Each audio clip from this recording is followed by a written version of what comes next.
Ottawa, which is an independent school. And I've also been with the OBA for a few years now and have been offering this symposium, usually hosted at my school. But obviously, this year we are doing a virtual experience with this, and which is pretty exciting because, of course, it breaks down any geographical barriers and more people are able to be here. So that's very exciting.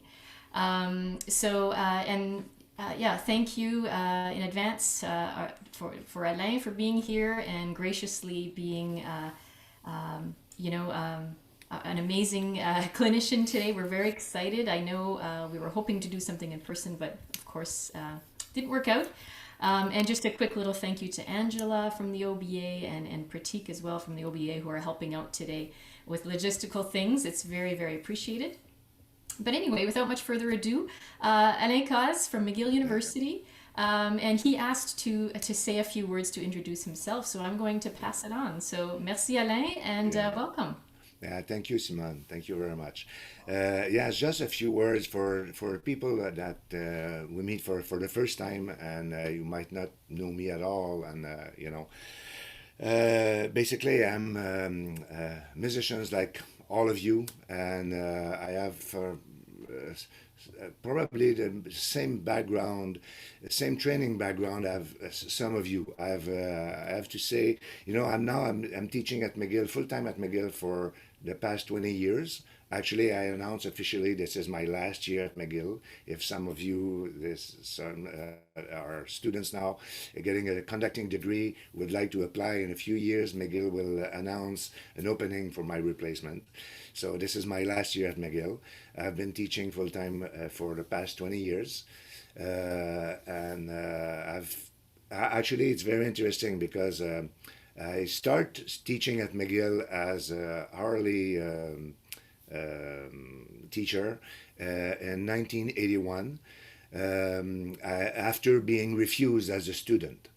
I received 2 weeks after a letter asking me if I want to be a teacher at McGill. So it was very interesting. So, but this is a little bit the story of my life. I play also the tuba, the instrument that you see in the back there, with Orchestre Métropolitain in Montreal for about 40 years. I had the privilege to play under over 100 conductors for sure, or maybe more. I never made the count, but these guys have been my conducting teachers. I never had any formal conducting instructions in my life. I just share my experience with you. Since conducting is a communication business, so this morning we're going to start exploring together what is actually conducting. I would like to share that there is no. It's conducting is something very special because it's very difficult to define what is actually good conducting. So I'm gonna share my screen with you, and we're gonna start.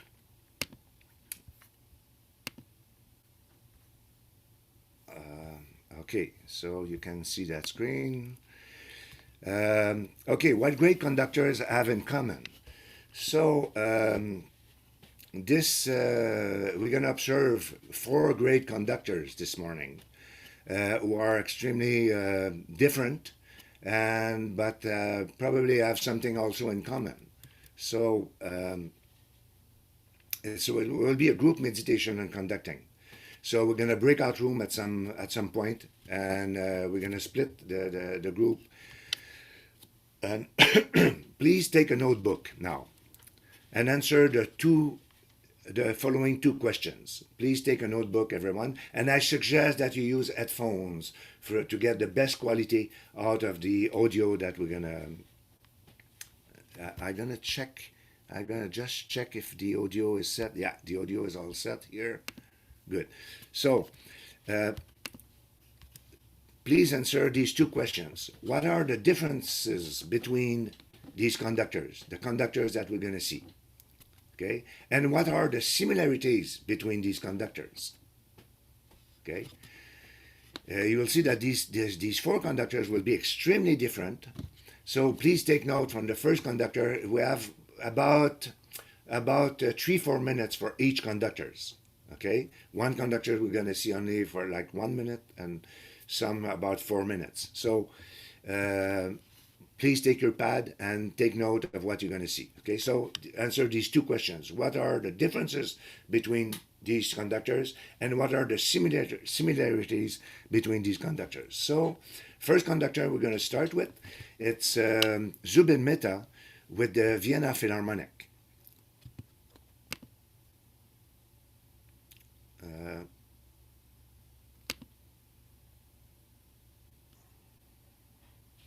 Año It's 1849, cuando Johann Strauss, padre, aclaremos, no sé si antes lo he dicho, escribió esta polka para la hija de la reina de Inglaterra, Alicia. Y ahora pasamos a una composición escrita por su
Marcha fantasía rusa 32, que yo no sé si se puede dirigir con... Okay, so we're returning. So now, the two questions that we have to answer about what they have, what are the differences, could be about technical aspect, could be about posture, could be about knowledge of the music, could be about visual contact and any aspects of what you see. Okay, any detail that you can see that you can take note. Okay, so the next conductor is Herbert von Karajan. Herbert von Karajan passed away about 20 years ago. He has been the artistic director of the Berlin Philharmonic for many, many years, about 40 years. Okay, so Hungarian Rhapsody number 2 by Franz Liszt.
Thank you.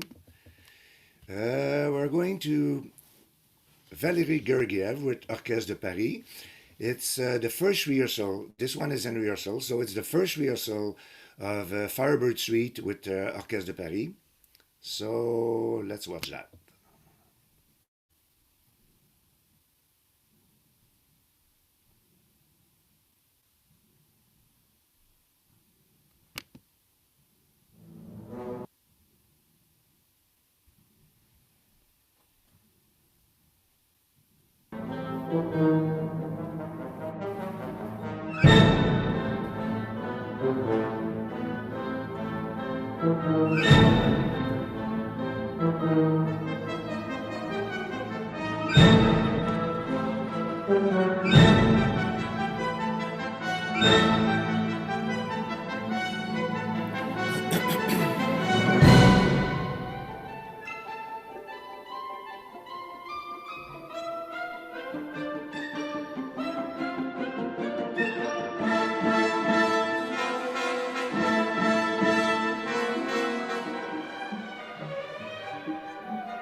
Okay, so the last one is a very special one. Oh, yeah. So some of you may have already seen this short excerpt from Alondra de la Parra with the same orchestra, Orchestre de Paris. This is also the first rehearsal of the Merguez Danzon No. 2. That has actually a very nice arrangement for band.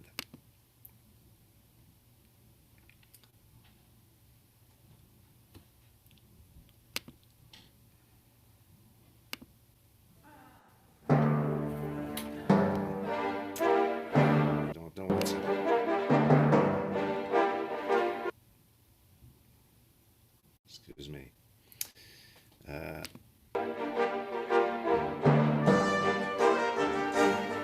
Okay, so we're gonna restart here.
Okay.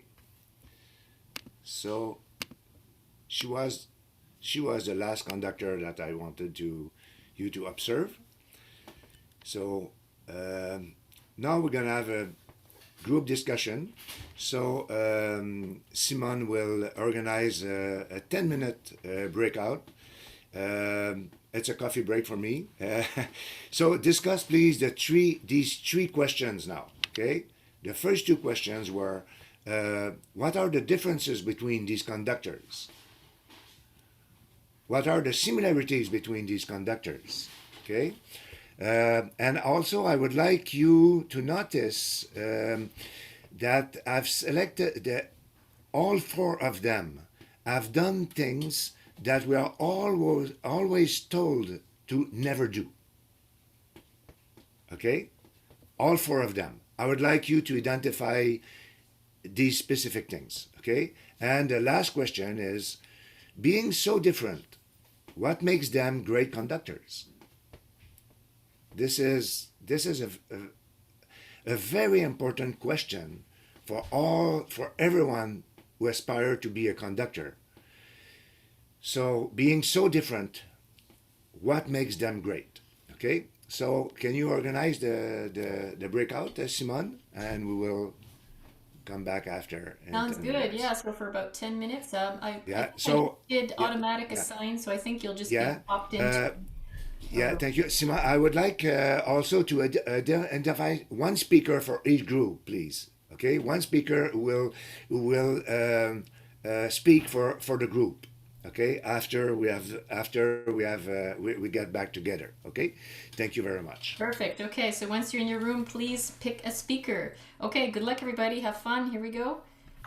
Okay, so I think we're all back. Are we all back, and Simon? Yeah. I'm trying to look here. It looks that way. Yep. Looks like we're all Yeah. back. Yep. Okay, very good. So now I would like to hear reports from the group. So with the first question, I would like to hear a short statement about the differences between these conductors. And the goal of that, one aspect of that, actually, this group meditation now might have two possibilities. Okay, some of you might find it very inspiring and open new doors, or it could screw up completely what you have heard about conducting before. Okay? So these are the two possibilities. But if it screws up what you have heard about conducting and how you have conceived conducting in the past, we will try to clean that up a little bit, okay, to make a clean up of that misunderstanding. Okay, so now I would like to hear a few short statements about what these conductors are, the differences between the conductors. Who wants to start first? First speaker. I'll go Just step in. first. Yeah, David. Yeah, please. Our group felt we observed that the eye contact was very different for each conductor, all the way from looking at everyone to not appearing to look at anyone. We thought that we were just commenting Van Karajan, so it was very sort of, it almost looked like he was inside his own head, and whereas the other three were sort of all over the orchestra. I felt that the Meta was sort of very direct in his eye contact, Okay. and we noticed that Gergiev was no baton and on a stool, but also different Yeah. setting as well. But so just Okay. a couple of Yeah, interesting. Yeah. Actually, yeah, very good. Thank you. Another team about the differences. No matter if you have observed the same thing. Eric, yeah. I think we noticed obviously that there was a great score knowledge for all of them, whether they were using a score or not. Okay, yeah, thank you, Eric. But this is what they have in common. This is not what they Well, have their differences. Okay, yeah, actually. Well, okay, then I think Meta was not using the score, Okay. and I think and Von Karajan wasn't, but the other conductors were. Yeah, But they were referring to it, but obviously, well, I've already said it, so. Actually, yeah. Actually, it's good that you mentioned it already, Eric, because this aspect will actually lead us to the next question: what they have in common. Okay, which is, I think your statement is obvious that they have a good knowledge of the music, but other differences Um, about the technique, maybe, or the way they stand on the podium, visual contact, or anything. Yeah, okay. So obviously, Meta was very upright, and there was a nice center channel there, whereas everything that Gergiev does is very idiosyncratic. I couldn't tell. I was saying to our group, sometimes he often uses a toothpick when he conducts. I Yeah, couldn't see this absolutely. time if he was. Yeah. But he's got a very idiosyncratic style, as does Karajan. There doesn't seem to be that contact with the group visually, as someone already, I think, David mentioned. Although I mentioned that I've seen videos of him in rehearsal where that's different. He does have a real rapport with the group. Maybe that's why he can do that in concert, that mystique. Yeah, actually, he has changed over the years also. He was more visual contact when he was younger, and when he got older, he had just keeping his eyes closed. And, yeah. So one more team about the differences, and then we're going to go to the similarities. One more team about the differences. Who wants? You can step in, please. Other speakers. I could speak. Hi, Alain. Yeah, hello, Alexandra. Nice to see you. Nice to see you too. I think everything that's been said, that's exactly what we had. But there's also how much of your body you use. So we can see that especially with Alondra at the end, she uses and her entire body even dances on the stage. Yeah. With Meta, he's very grounded. And Gergiev, it's mostly just the hands. So that's definitely a big difference there. But when it comes to gesture, I personally believe some of them, it's really, they communicate with how precise the gesture is, and other more like the character of the gesture. So it's not as precise, but it's more conviction and the passion that comes with the gesture that really communicates what you do. Okay. So this brings us to the second question. What do they have in common? What are the similarities between these conductors? Let's say this is a more difficult question than in the sense that there's not necessarily there's not much visual about that, but maybe it's, I don't know. I'll let you talk. What are the similarities now? Now, what are the similarities between these conductors? Please, some other wants to step in. I don't know how many groups we had, but David has his hand up. I'll start us off. Thanks, Simone. We thought that each of the who's speaking? it's me, David. Oh, it's David. Okay. Yeah, Yeah. sorry. We thought that each of the conductors manipulated Alexander was referring to the gestures. We thought that they each manipulated the weight of the gesture based on what they wanted out of the character of the music. Was really effective in communicating to the musicians what they required of the music.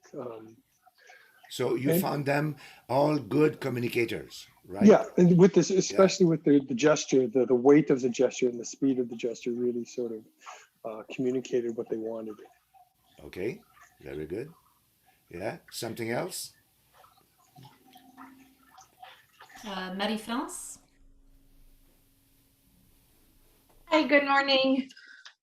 Good morning, Marie-France. Bonjour, ça va? Bonjour, ça va bien, merci. So we also talked about how they use their whole body to express the music, especially, I feel like I'm going to mispronounce his name, Karajan. Yeah. Like he started very hunched over, and then as the music came and as he conducted more of the ensemble, his whole posture and demeanor changed. So that was a big similarity, was the way they were using their whole body to express what they wanted the music to say. Okay, yeah, very good. Any other similarities? Alexandra has mentioned something very important, and actually I think who else who speak before was who else? Eric. I've mentioned about the knowledge of the music. Okay, they all have. Two of them were actually in rehearsal, so they use their score as a reference, but they obviously know the music really, really well, right? Would you all agree with that? That everyone here knew the music really well. Yeah. Okay. Very good. Good. So now the method of transmitting the music was quite different from one conductor to another, I would say, because the technique was different and the way, they were. And so I would like to hear maybe one more team before we get to the conclusions about one more team about the similarities. What they have in common. Similarities, yeah. Alexandra, yeah. Go. We talked about in our group about passion and conviction. I remember, Alain, you talked about the Orchestre Métropolitain when Yannick did a huge conviction, like a huge, like on the rest, like a huge thing. And I think you played because it was so convincing. But I think certain conductors might not have the best technique, but they're so convincing that the orchestra is going to follow them to the end of the world. So I think your conviction is very important, and that's what we see in every conductor. Yes. Okay. That's a very, very good point. Yeah. Excellent. Yeah. Yes. This brings us to so now the next question was being so different. What makes them great? Okay, it's if they are so different in their technique, so different on the. Also, I ask you to find out each of them have done something that we're always told never to do. Okay, each of them. Can you? Does someone has an opinion about that? What they have done? Yeah. I can jump in here. Yeah, please. Yeah, so in terms of, what we're told not to do, we're always told, you gotta like stand up straight, you gotta be tall. And I know some of the things that I get when I do conduct symposiums or get feedback is don't give too much unnecessary movements, don't just be tall, give them what they need. But then you see like Karajan at the beginning, he starts hunched over. He's already hunched over as soon as the piece starts. And I was thinking, and obviously the part at the end, she's she's all in the music. She's dancing all around the podium. She's really got this music internalized, and she's lowering herself down to the stand to be like, guys, got to be quiet. And it's really, and I think that actually kind of showcases just how brilliant they are, because they really have the music so internalized, so in their mind, so in their bodies, that they're just feeling it so much that they're showing the orchestra exactly what they want in their body. And maybe it's distracting, but I don't know, as a musician, if I was playing in like Bill Farr's orchestra, for example, I'd love to see that, because it'd make me kind of want to play exactly the way she's showing me. It'd be exact and make me kind of want to dance too, and really give that expressiveness. So thank you very much, Murray. The time is going really fast. We have 8 minutes to go in this session, so I just underline a few things that Gergiev is actually sitting for conducting his rehearsal, and we are told never to sit. Okay, personally, with my 45 years experience playing in professional orchestras, I never saw professional conductors who don't sit during rehearsals. Okay, very rarely. Okay, especially opera conductors. If you have to conduct a 3-hour rehearsal of a Wagner opera, you have to sit, and sometimes they sit for the show as well. Okay, so because we have many shows, and they sit. All conductors like to sit, and it's not an obstacle. Since, of course, some of us might feel restrained if we sit, but all good conductors try to communicate with their eyes. And okay, so the second one was Karajan. We are always told never to close our eyes, and Karajan never opens his eyes. Okay, it's the exact opposite. But my point is it easy lacking communication? Okay. I think he's not. Okay? And Zubin Mehta was subdividing this grade 3 march. I was sharing with Simon that the march that Zubin Mehta conducted is a grade 3.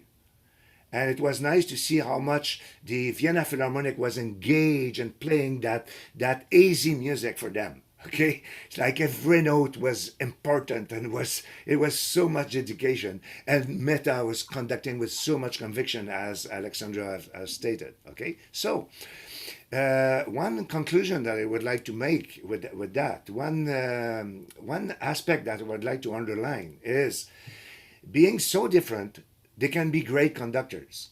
Okay, so what interests me in conducting is not what they are. It's not about the differences. It's what about they have in common. They know the score. They share the score with conviction. Okay? And you know what? Listen to me. They have the right for their own individuality. So this is the good news for you. Okay? You have the right to be who you are. You have the right to be authentic. You have the right to express the music the way you think you can express it the best. But you have to discover it for yourself. So never go in imitation to anyone. This is, of course, I know at school we learn a lot of basic techniques, and actually we're going to talk about it. Basic technique is really important. But now we're gonna conclude with a very 5 minutes, very interesting statement about what is actually conducting. Okay, and it's Larry Livingston. Okay, hold on a second here. Larry Livingston talking about his conducting philosophy. It's very interesting. Please be very attentive.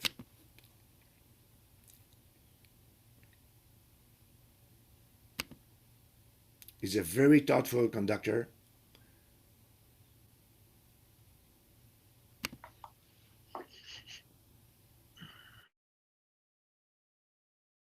Sorry, Zoom is very... They don't need to be necessarily physically adept, because some of the great conductors in the history of music were not natural conductors. And I've known many natural conductors who are, I think, superficial. What you need to flourish as a conductor is you need conviction. You need absolute knowledge of the tune, whatever it is, whether it's a 2-minute march or an hour-long Mahler symphony, and then you need to be the music. So what I try to do is I try to teach my students all the conducting moves that I know, and I'm still building my vocabulary.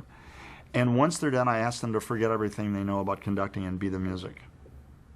So the idea is that if there did not exist the technique of conducting, and you wanted to lead something, what would you do? And that brings into the whole idea of conducting a natural inflection, dance movements, facial expressions, gestures that have to do more about sculpting and shaping than they do about time patterns and all the things you can read in all the textbooks. So conviction, know the tune, be the music.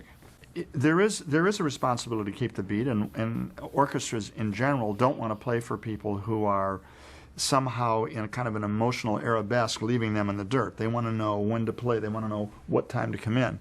But the idea of organizing the music includes but is not owned or controlled by beating.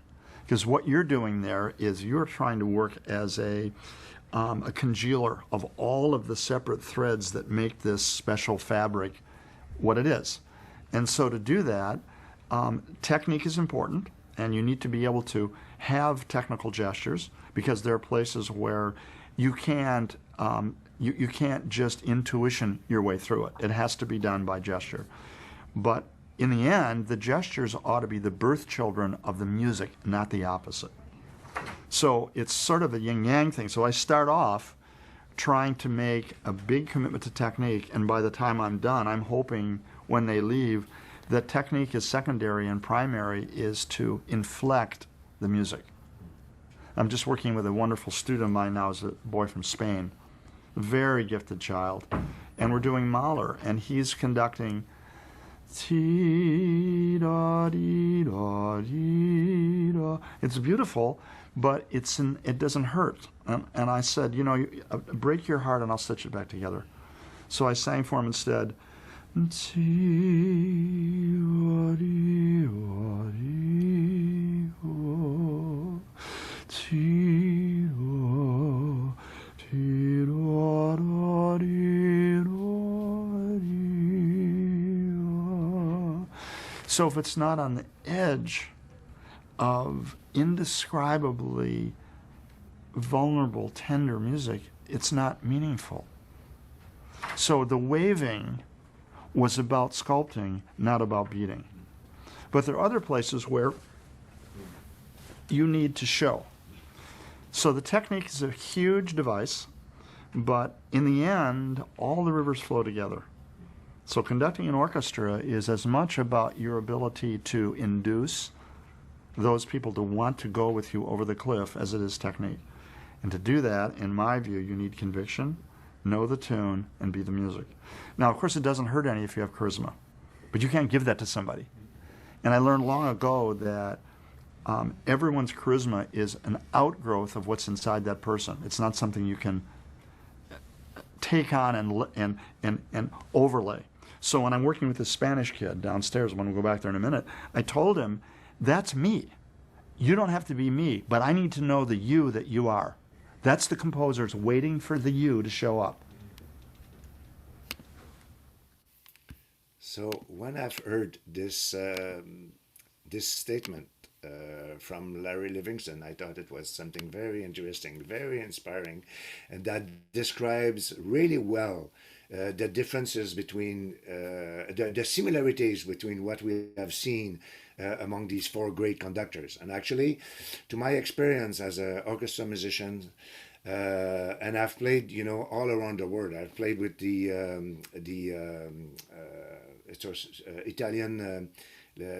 Italian touring opera orchestra.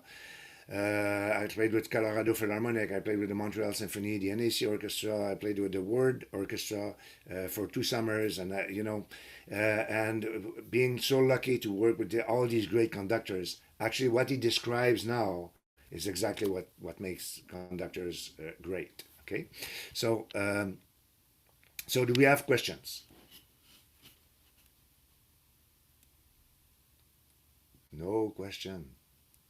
Okay, so I think we're gonna have a break now, and I'm gonna talk about, I always say that in conducting, I just leave you with that now as a very tiny conclusion.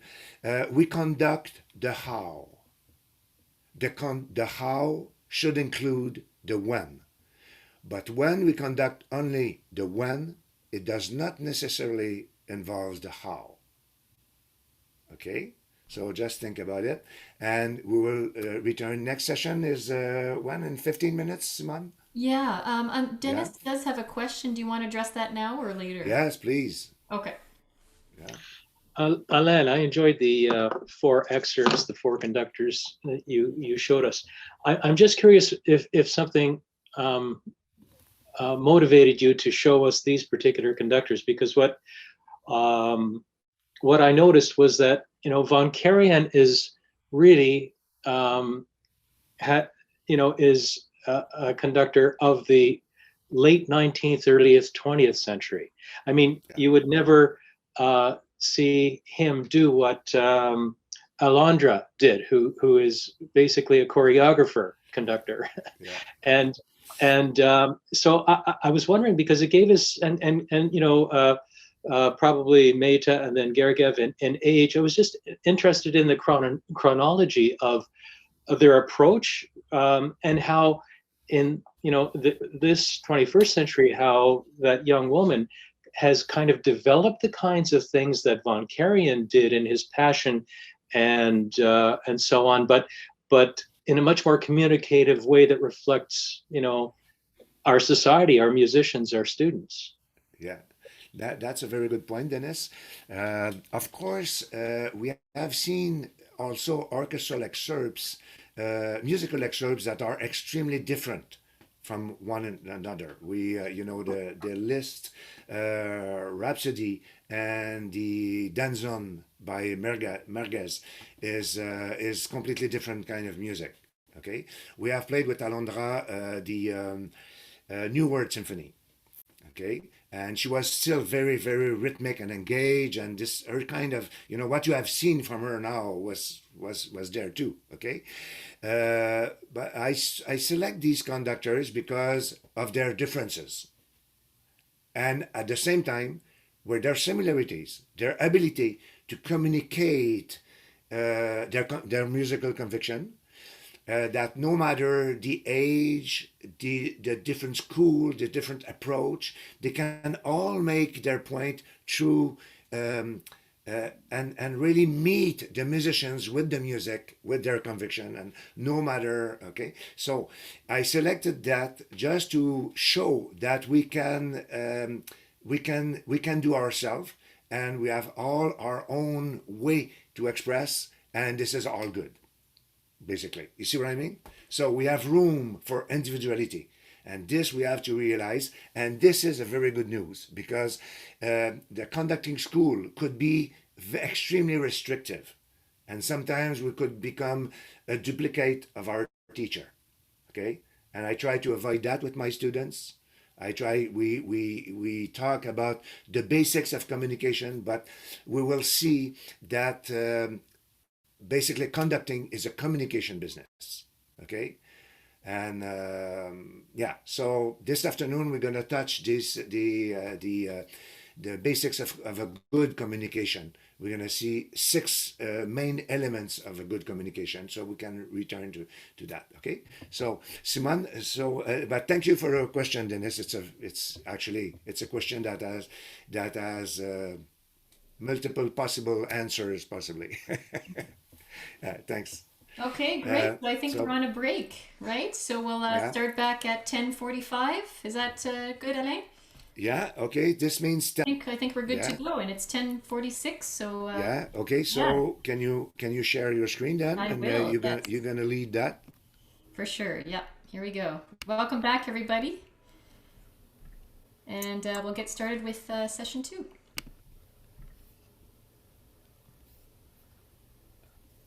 Okay, so can you click on the now we see the slides on the side, Simon, you see that?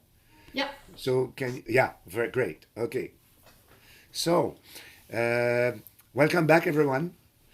So now I suggest that you take note of your questions if you have any, we're gonna this quite long presentation, and we're gonna keep a short period of question for the end. Okay, so Simon, we can go to the next slide. It's going to be about musical refinement. So so you can see the plans here. Okay, so can you click one more time? Continue, please. Yeah.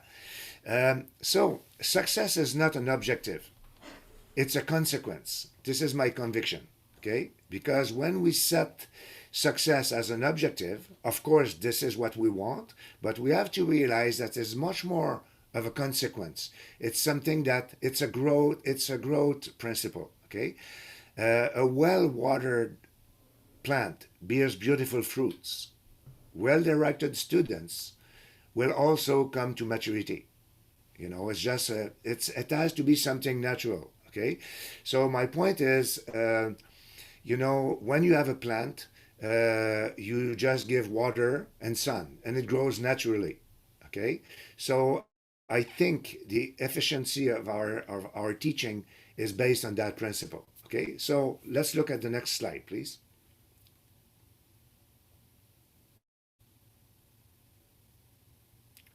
Yeah, here we have a vegetable garden, not a vegetable, actually a flower garden that is actually very nice, you know. And this comes with just sun. It's just an example of how beautiful it can become when it grows naturally. Okay, of course, it has to be a placement here. It has to be directions for the flowers, the placement of the flowers and things. But all these flowers bloom naturally with just with water and sun. Okay, so next slide, please. So we're going to look at the tools, many important tools in our teaching situation. So can you please click on the next one? Yeah, one of the best tools we have to teach refinement is next our repertoire. Yeah, okay. So next slide, please. Okay, but the question is how to make a good choice of repertoire. Next one, please. And teaching situation, next one. Yeah, there's a lots of, I'm going to keep you busy, Simon. Yeah. Establish your objectives. So your targets. In teaching situation, we can't expect any success without establishing good objectives. Okay. What are these objectives when you are a teacher?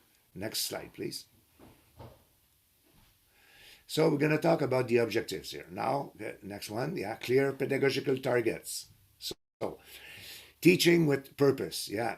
What we want, the pedagogical aspects is what we want our student to learn. So we develop a good tone, okay? So it goes with posture, breathing habits, and we want to develop reading skills. Next one. Understanding of the musical vocabulary. Next one. And dexterity. These are the main elements that are involved in the pedagogical targets. Actually, the list could be much longer than that, but I decided to keep it simple for this morning. Okay, let's continue, please. Next one. Now, as musicians, we have to make very clear artistic targets. So what we want our students to feel. So it's all about control of dynamics. So it's all about refinement, phrasing skills, breathing corresponding to the phrasing skills, okay? Listening skills, okay? And then blend the different, we want them to be able to make the difference between the aspect of blend and balance, okay? These are elements that these two elements could be similar, could have some similarities, but we will see that it is not a similar concept, okay? Next one, please. And autonomy. These are the elements that we want to develop in our artistic targets. So these are the elements that when we select a repertoire, this is to my opinion, these are elements that we should have in mind. So next slide, please. Oh, and sensitivity. Of course, when we talk about artistic targets, we want to develop sensitivity to our students.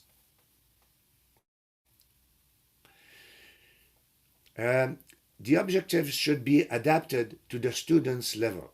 What we want our student to succeed. So the quality versus fun. It doesn't mean that quality is not fun, but sometimes we should look at quality, and sometimes both together can quality. The exploration of quality can be fun as well. Okay, and we should keep in mind the level of difficulty. Okay. So the different level of difficulty that should be adapted to the level of students. Quality and quantity of the challenges and maturity. So what I mean by quality and quantity of the challenges, the music that we select must have challenges, challenges of good quality and the right amount of challenges. Okay, a repertoire that provides too many challenges for beginners or depending of the level of our groups. This is a very important aspect of to develop and to consider in selecting our repertoire. Next slide, please. So works, we should select works providing contrast, providing something that our student can play. Okay, let me say just hold a little bit, Simon. I want to say something about this. I'm adjudicating. I've been adjudicator with Dennis and some music festivals, with Shelley and with some other with David, and so often we encounter we see. Groups who are actually or teachers who want their group to play something that is not accessible for their students. I remember a group playing an excerpt from The Planet. The Planets was playing Jupiter. And the group starts like, it was a total mess. So the only thing that the students were showing, actually, they were just showing that they can't play that music. We should have tried to avoid that. Okay, even at university level, when I play Jupiter from The Planets, I reduce the tempo. I use the beginning as an introduction, like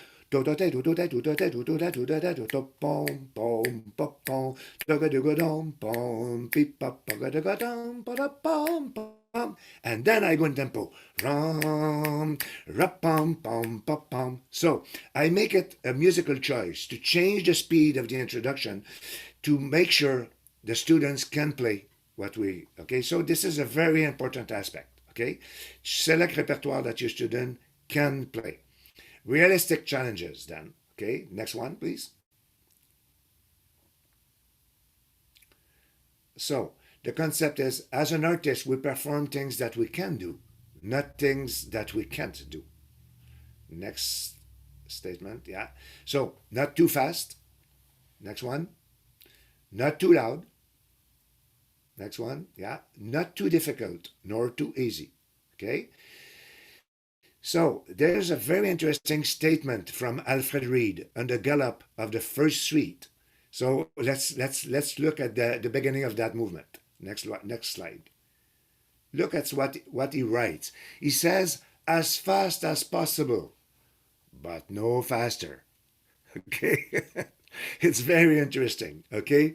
I've learned a lot from that statement, okay?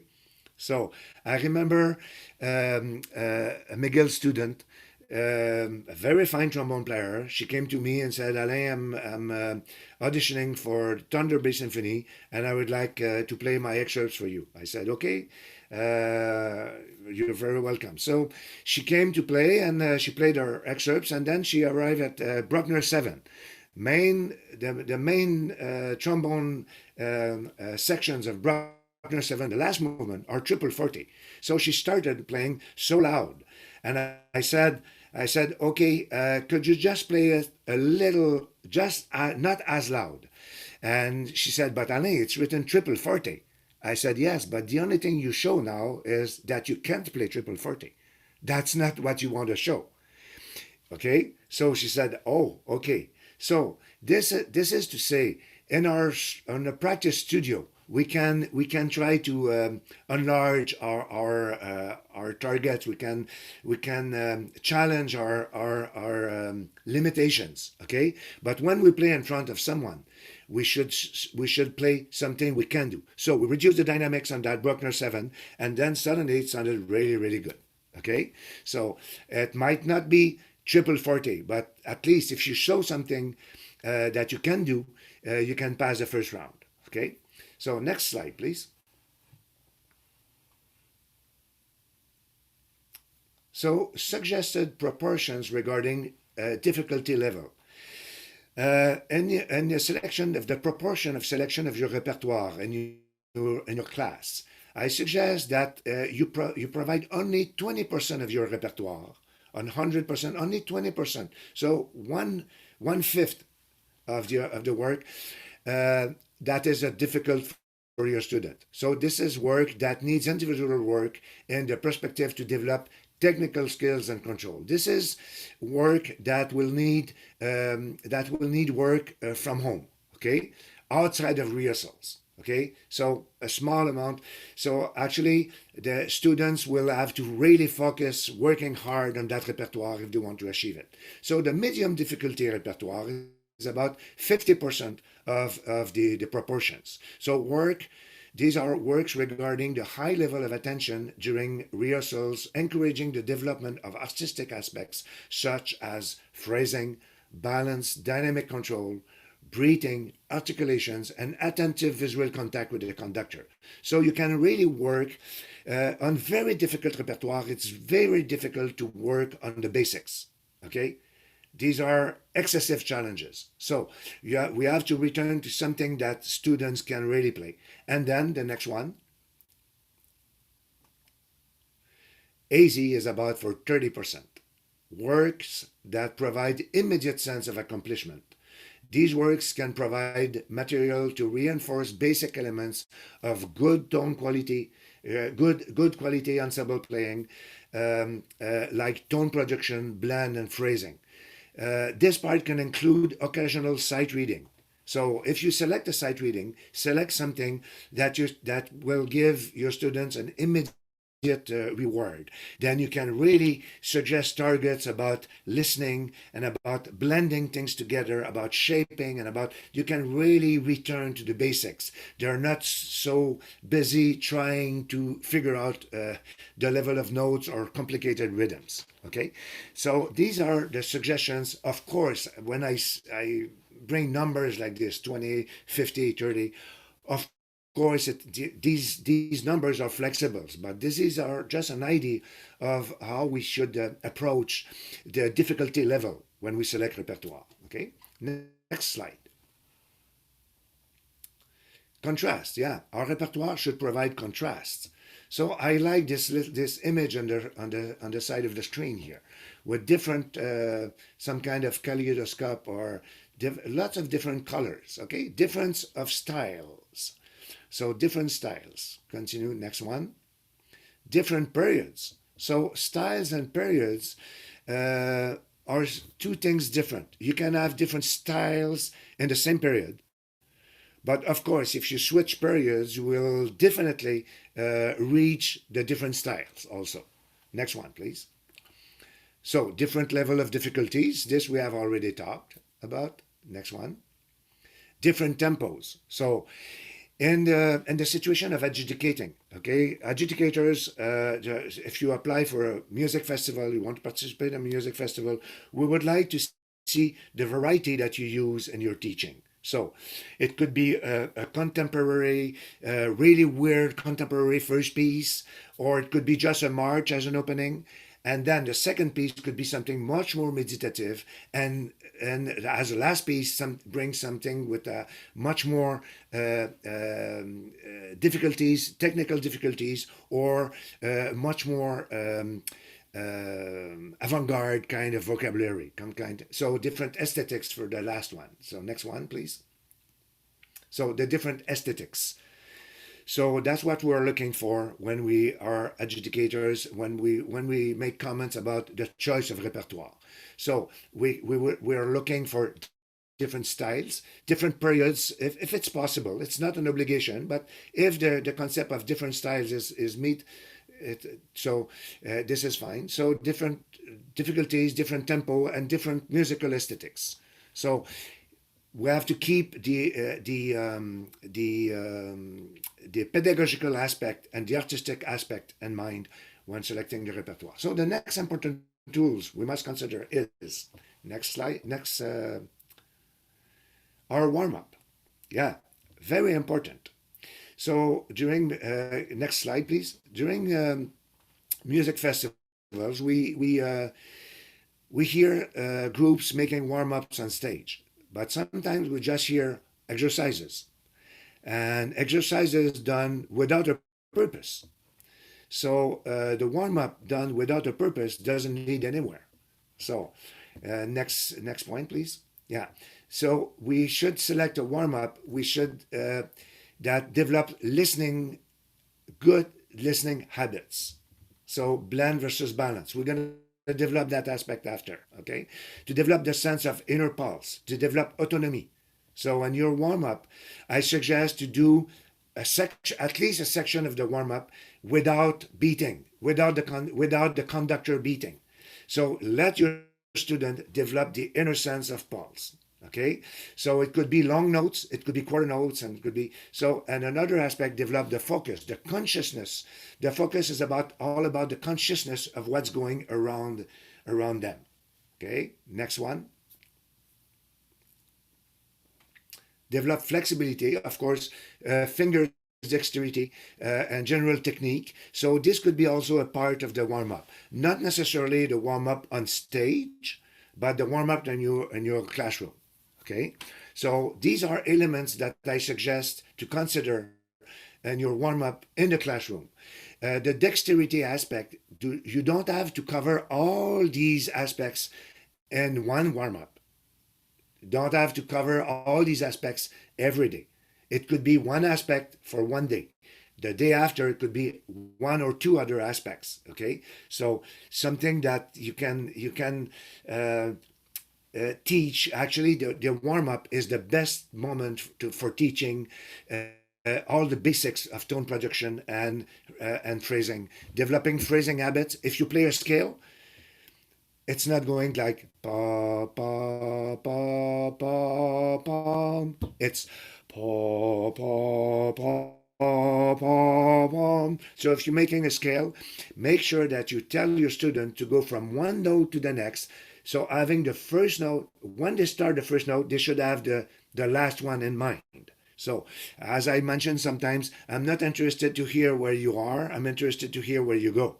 Okay, so these aspects are very important if we want to develop the sense of phrase. Okay, next one, please. Yes, so the point is always suggest a target. Next one, please.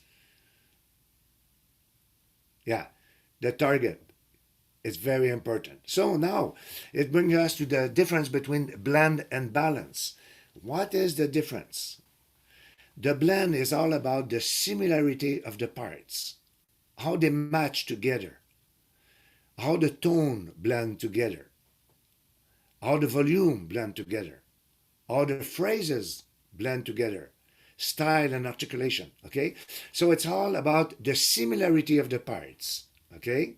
But the balance is about the relative importance of each part, which is completely different, okay? So if you have the entire clarinet section playing the melody, you want all these players blending together.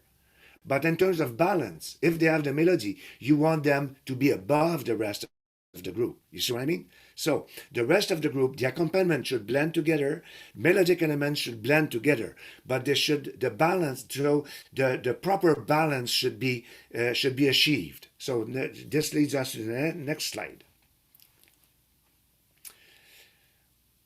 Balance, yeah. So this is one of the most important elements that we're looking for.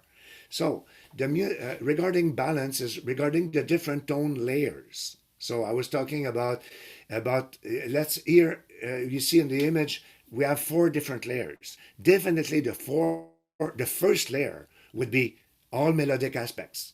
It could be melody, a simple melody, or a contra melody, or contrapuntal elements. It could be melodic cells, like very short melodic cells, melodic answers, question answer, things like this. Okay.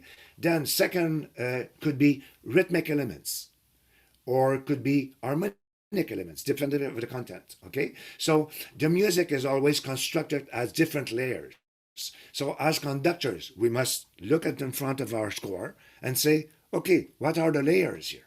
So this brings us to the different slide, the next slide. Please look at it. Okay, melodic component, harmonic component, and rhythmic component. Okay, so combination of layers number 2 and 3 should never cover the melodic elements. And I would say, not never, I would say never. Okay, I insist. Okay, should never cover melodic components. Okay, very important. Next one, please. So this is an idea of the proportions. Of course, I wrote numbers here to make 100%. So it could be different proportions, of course, depending of the music you're selecting. But this is a visual, just a visual.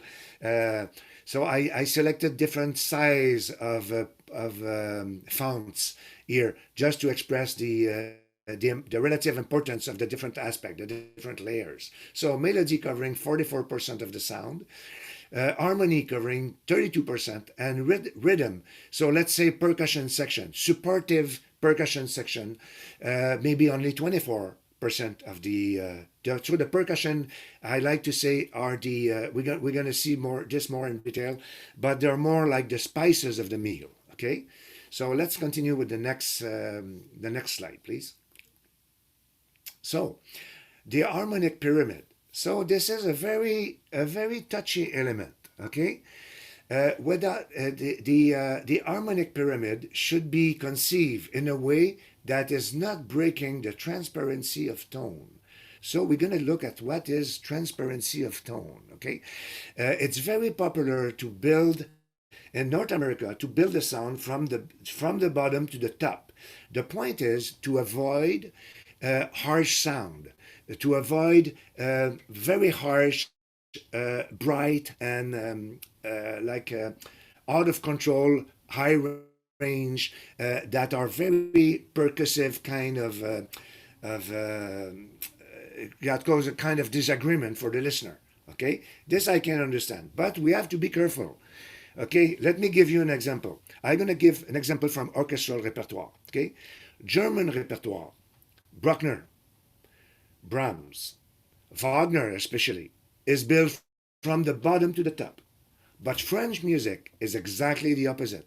Is built from the top to the bottom.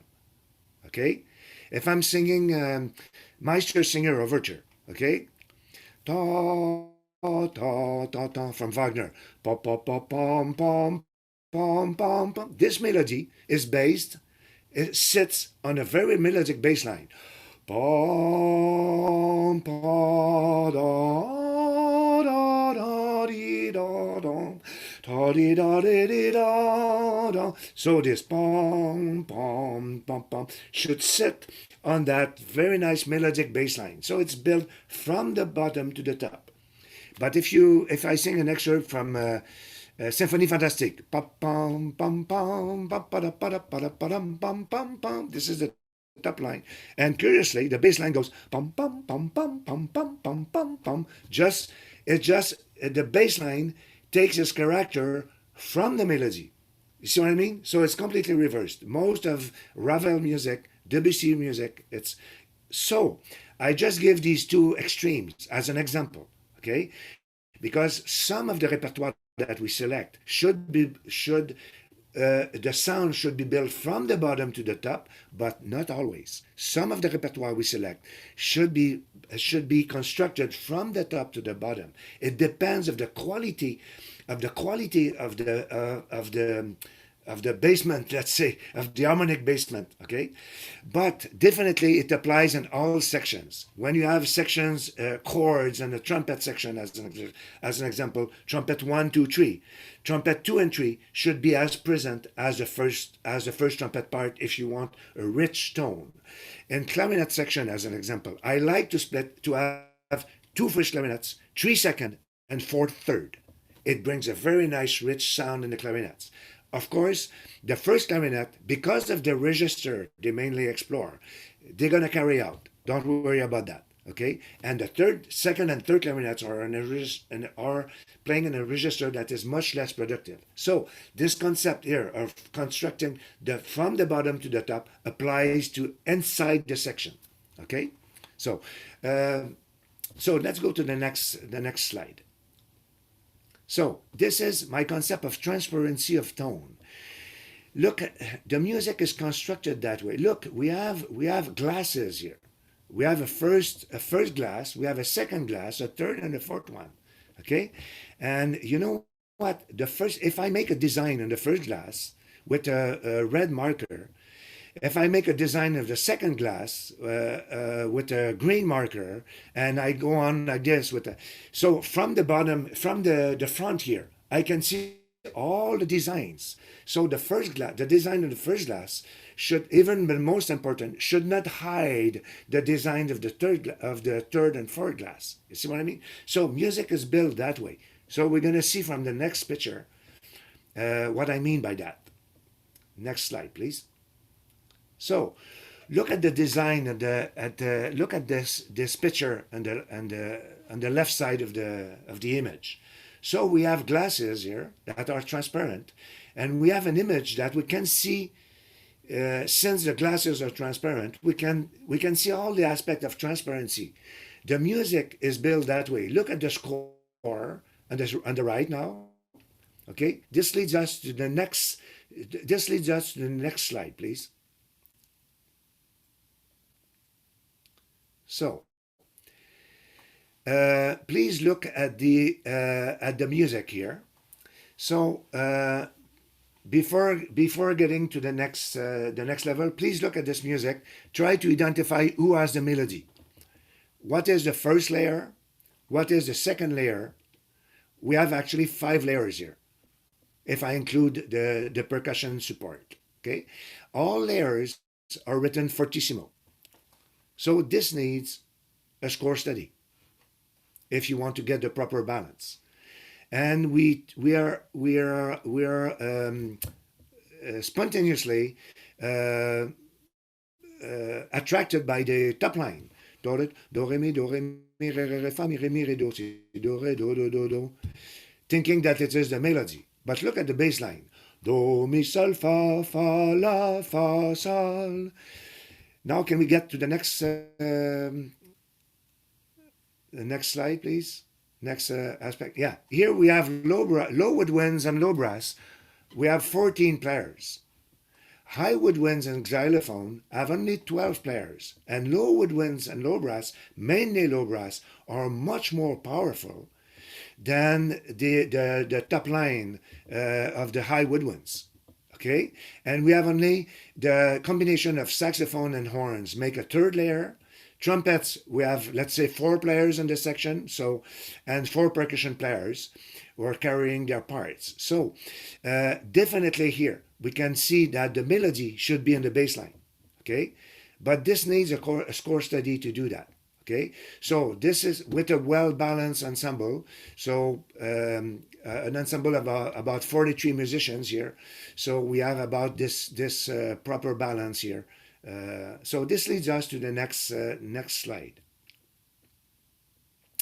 So this concept applies particularly well to the concept of successive entrances. Okay, now we have a fugue. A 4-voice fugue, where you have only the first 3 entrances. This is from the Art of Fugue by Bach. Okay, so the concept is each time we have successive entrances with the same melodic material. Okay, so we have to make sure that all successive entrances are really clearly heard. They come and start superimposing superimposing the parts, gradually superimposing the parts. So each entrances should be heard very clearly. After that, there's a concept of contrapoint that will start to apply. We have to make decisions about which part should be heard the most. Okay, but this concept applies to all successive entrances that we can find in all music that we are conducting. Okay, very often we have small fugato.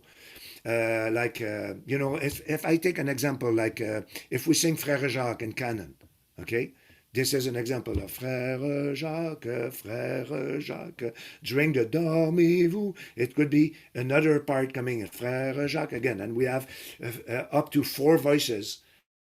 Then we can hear clearly the 4 voices, okay? So if we want to be able to hear the 4 voices, so we have to make long notes a little softer than moving notes, okay? This is the point of transparency of tone. Let's hear the next slide, please. Let's see the next slide. So, 4th important tools. Next element, tone quality. Next one, please. Tone quality. How do we deal with dynamics and articulation? So, fortissimo, same quality as medium dynamics. Too often we hear fortissimo played in an exaggerated way. Okay, it's very easy to fix. Take a chord in the middle of a fortissimo section. If we have, sometimes we have punches like bang, there's written fortissimo, and some composer will write, like Robert W. Smith will write aggressivo or something like this, okay? To me, I translate the aggressivo as just something energetic. It's a big difference between energy and aggressivity.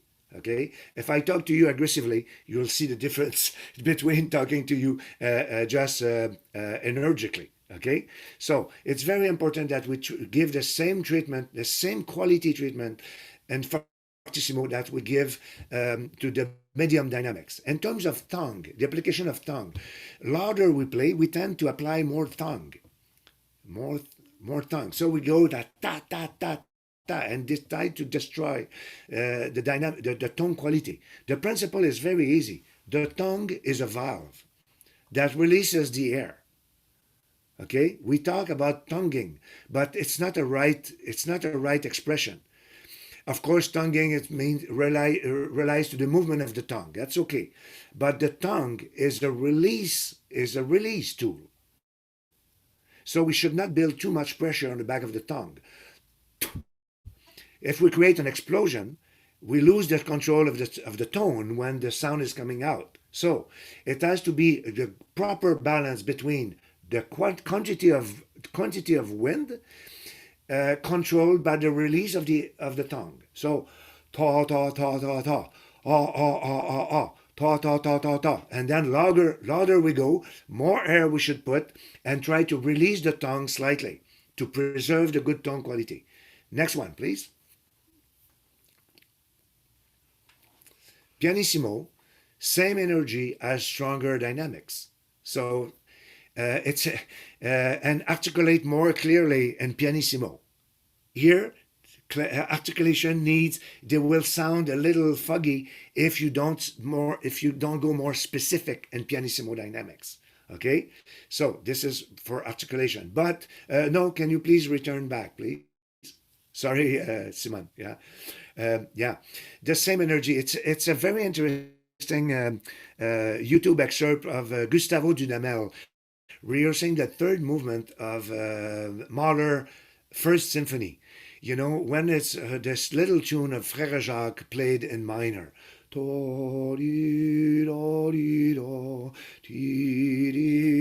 And the cello are playing that in pianissimo dynamic. It's written pianissimo in the part, but Dudamel is there and he's conducting and says fortissimo, fortissimo. So it's not about the dynamic; it's about the kind of energy applied to the dynamic. Okay, so I like that one because it just changed. It just gives the presence. It's playing the pianissimo dynamic without losing the projection, without losing the energy. Pianissimo doesn't mean timid, doesn't mean lack of energy. It's the exact opposite. So we have to reinforce the energy, reinforce the support to be able to make a really, really well supported kind of tone. Okay. Next one, please, Simon. Yeah. So the role of the percussion. Next one. So the rhythmic support of the percussion. Of course, when it plays a rhythmic support, it should not cover the ensemble. So it says within the 24% that I was talking about in my proportion figure previously. Okay. So next one, please. I like to say that percussions provide a color, a specific color. Okay. It bring different. I like to say the next one, please. Are the spices of the meal. Okay. So, but when we teach that, the spices of the meal, students might feel less important because they're the spices. I like to tell them that the spices of the meal are the most important part of the meal. I can cook a steak at home for $10. I won't invite you at home. You won't like it, okay? But I can go and cook a meal. I can go and go at Queen Elizabeth Hotel in Montreal and pay maybe $100 for the meal. What is the difference? It's the same piece of meat. It's all the spices. So the percussion are responsible to make that meal worth it $100. So not too much Tabasco. It's very easy to destroy the quality of the meal by putting too much spices. So when they understand their role from that perspective, they realize how important they become. Okay, so just the right amount of colors, and sometimes we have a snare drum playing chop chugga-dup chugga-dup chugga-dup chugga-dup chugga-dup as a background. But this doesn't mean that the percussion should that doesn't mean that they should lose their leadership function. Everyone should be able to hear them without covering them. Okay, so it's very important.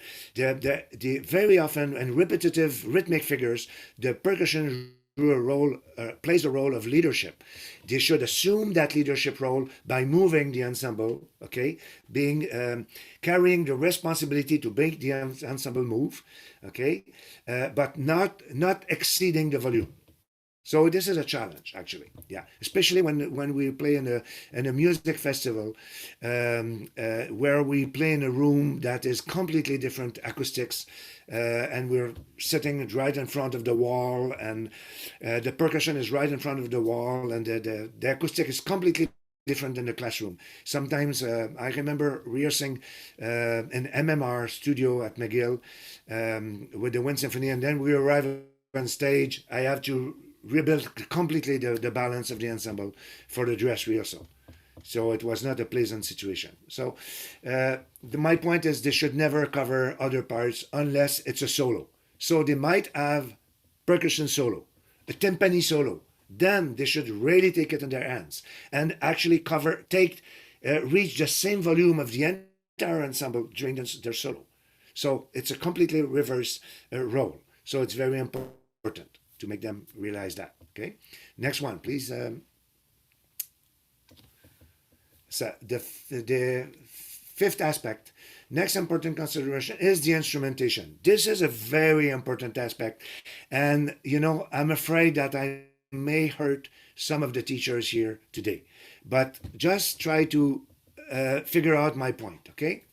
A well-balanced instrumentation here. We have an example of a well-balanced instrumentation. We have a group of 43 musicians here, 4 flutes and a piccolo, 1 oboe, 9 clarinets, a bass clarinet, 2 bassoons, 4 saxophones, only 2 alto, tenor, baritone, 4 trumpets, 4 horns, 4 trombones, 2 euphonium, 2 tubas, and 5 percussion. We have a well-balanced, and actually if you have a well-balanced instrumentation,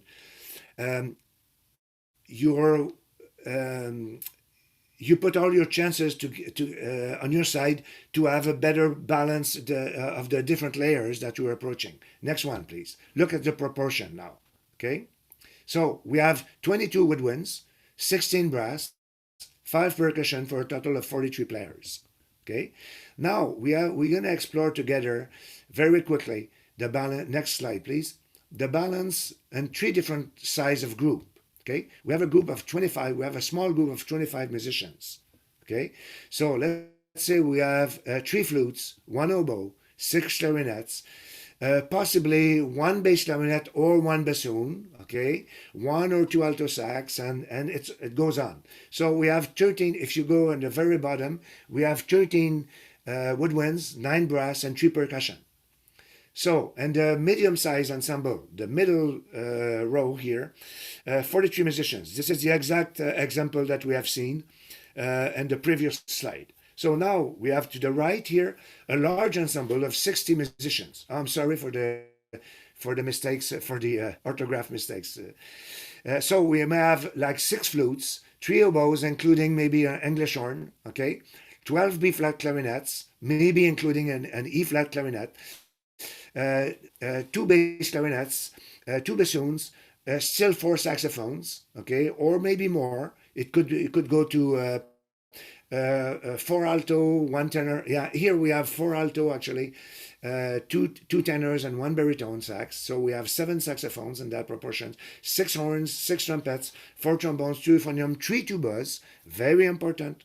3 tubas for an orchestra of that side, okay, that size, and 6 percussion. So for a total of 32 woodwinds, 22 brass, and 6 percussion. Next slide, please. So this is an analogy.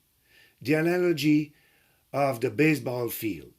Listen, our ensembles deserve the same care. I was shocked to observe my grandsons. They're both good soccer players and hockey players. And curiously enough, when they play soccer, they're young. So, and there's the field is very small for the young players. So they have 5 players on each side, or 6 players on each side. It's 5 for hockey. The rest is on the bench. They don't throw 10 players on each side because they want to make everyone play together. Look at the baseball field here. What about 3 catchers? What about no one on the first base? And 3 people on the second base, no one at the shortstop, and 4 people on the fourth base, and no one in the middle field. And you see what I mean? And sometimes we see, and during music festivals, ensembles with like 19 saxophones, 6 clarinets, and 11 flutes. No way it's going to sound good. Okay? And sometimes we feel that we have no choice. No, I'm sorry, we have choice. We have choice to do that. So this all depends on how we approach things. So when you select, when you're going to distribute your instrumentation for a starting group. So I suggest that you make your students make their preferences, write their preferences, first choice, second choice, and third choice. So this means right away that they're not necessarily having their first choice, but right away you might have a proper balance, from selecting from first, second, and third choice. Now, if no one wants to play the French horn, as an example, or oboe, make a good recording of each of these instruments. So your musicians, your young musicians, they don't know how these instruments are supposed to sound. Okay, so I suggest that you invite a player explaining the instrument and what we can do, and a professional player or an advanced student who can answer their questions about the instruments. Okay, so they can make their choice in a more suitable way, I would say, a more informed way.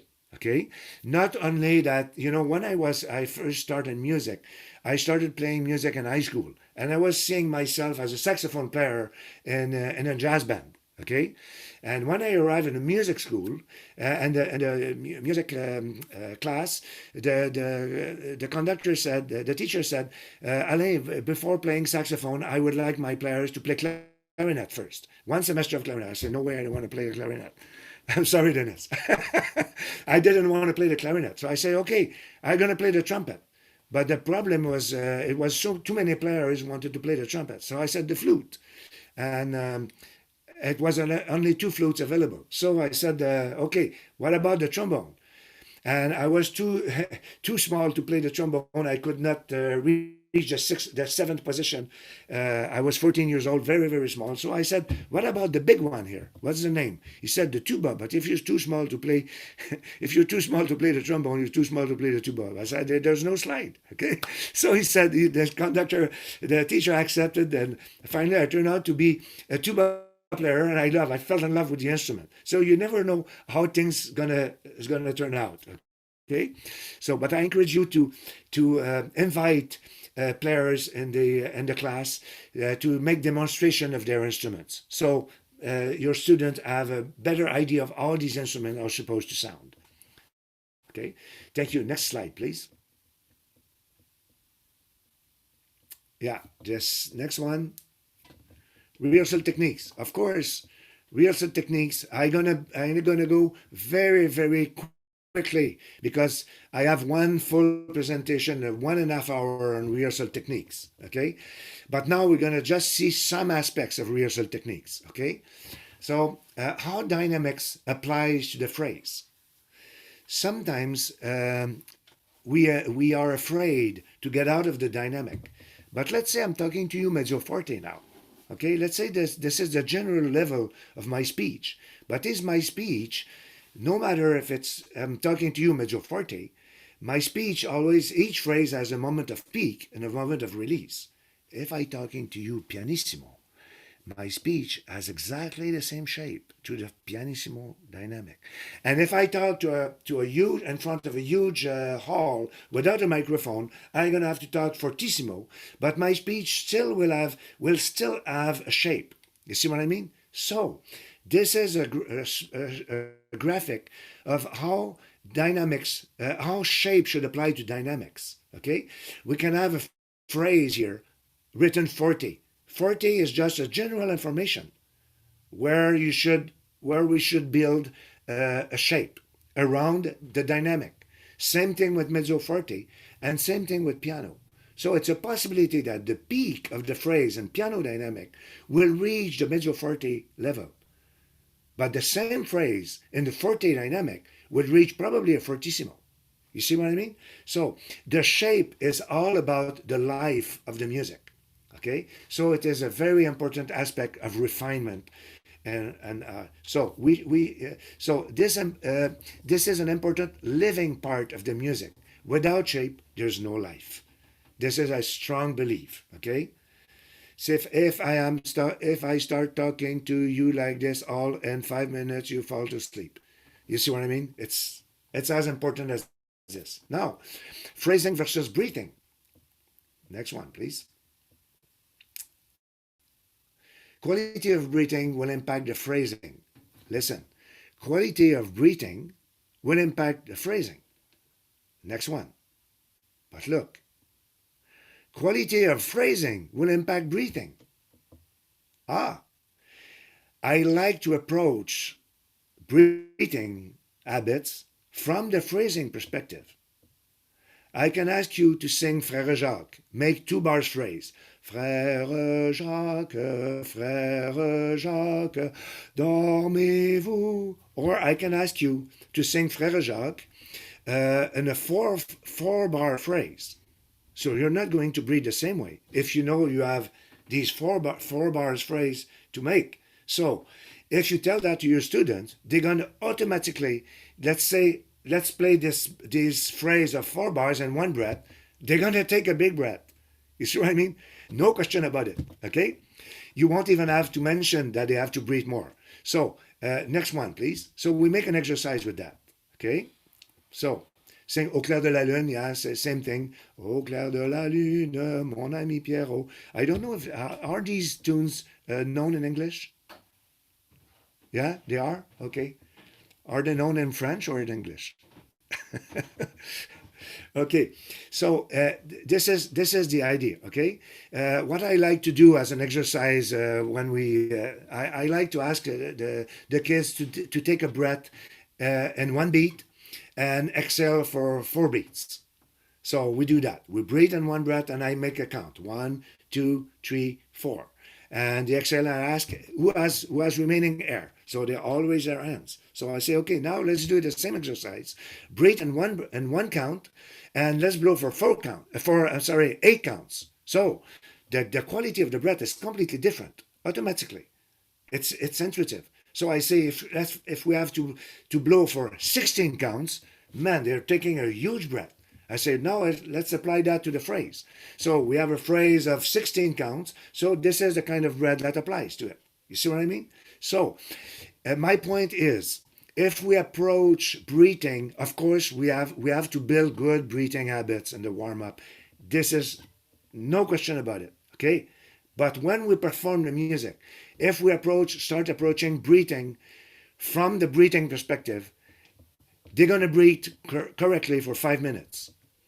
And it's gonna disappear after 5-10 minutes. The old habits will come back. But if you approach it from an artistic perspective, you establish that the phrase have 4 bars, they will stick with a good breath, no question about it. Okay, this is my suggestion. Approach all the physical necessity are implanted or are engaged naturally from the artistic targets that you're going to set. Okay, very important. So this was all about refinement. So next one, please.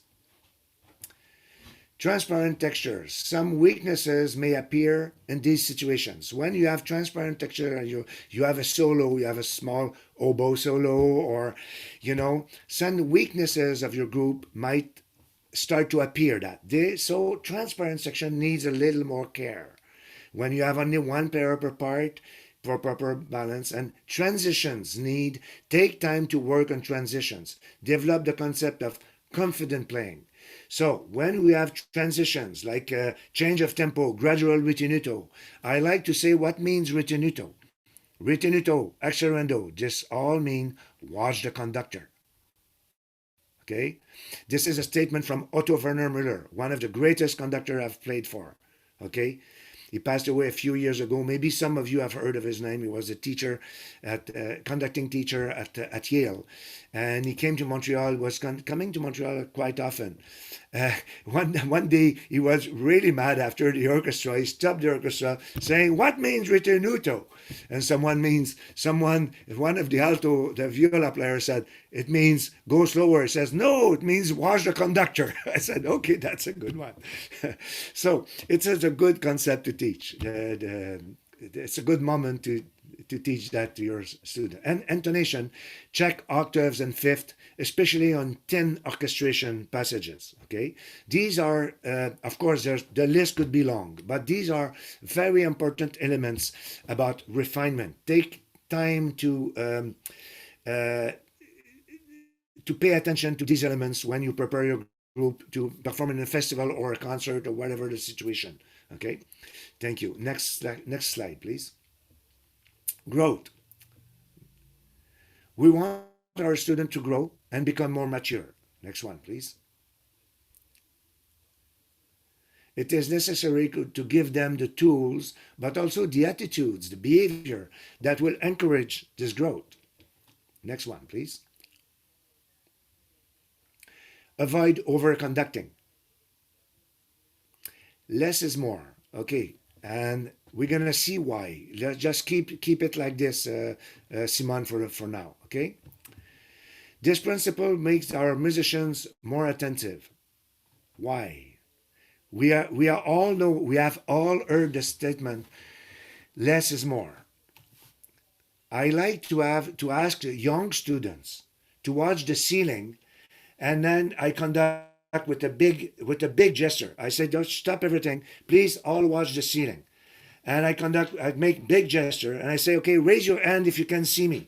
So it's interesting. They're not looking at me, but they all raise their hands and saying that they see me. Okay? So the problem is, if they see me, they don't feel like watching me. You see what I mean? If you're walking on Sherbrooke Street in Montreal with a friend, you see all the cars going in the street. You see them. But if I ask you, was it a Toyota or a Chrysler? You say, oh, I don't know. I was not watching. So to see and to watch is two different levels. It's like to hear and listen. It's two different levels of attention. So for us as a conductor, we want our student to watch, not to see. If they see us, they won't watch us. That's why less is more, because it forces them to watch. Very important. Okay, so we try to we sometimes tend to compensate. Next one, Simon, please. So, difference between to see and to watch. That's what we have seen now. Okay. So we all want to be clear, and we overconduct sometimes. We make very big gesture because we just show our lack of confidence in our students. So please don't do that. You can trust them that they can watch if you teach them to watch. I suggest an exercise. Okay. Ask your student to count from 1 to 4. Like this. Just do this exercise for yourself. Okay? Keep your microphones out and off, and just count from 1 to 4 in my gesture.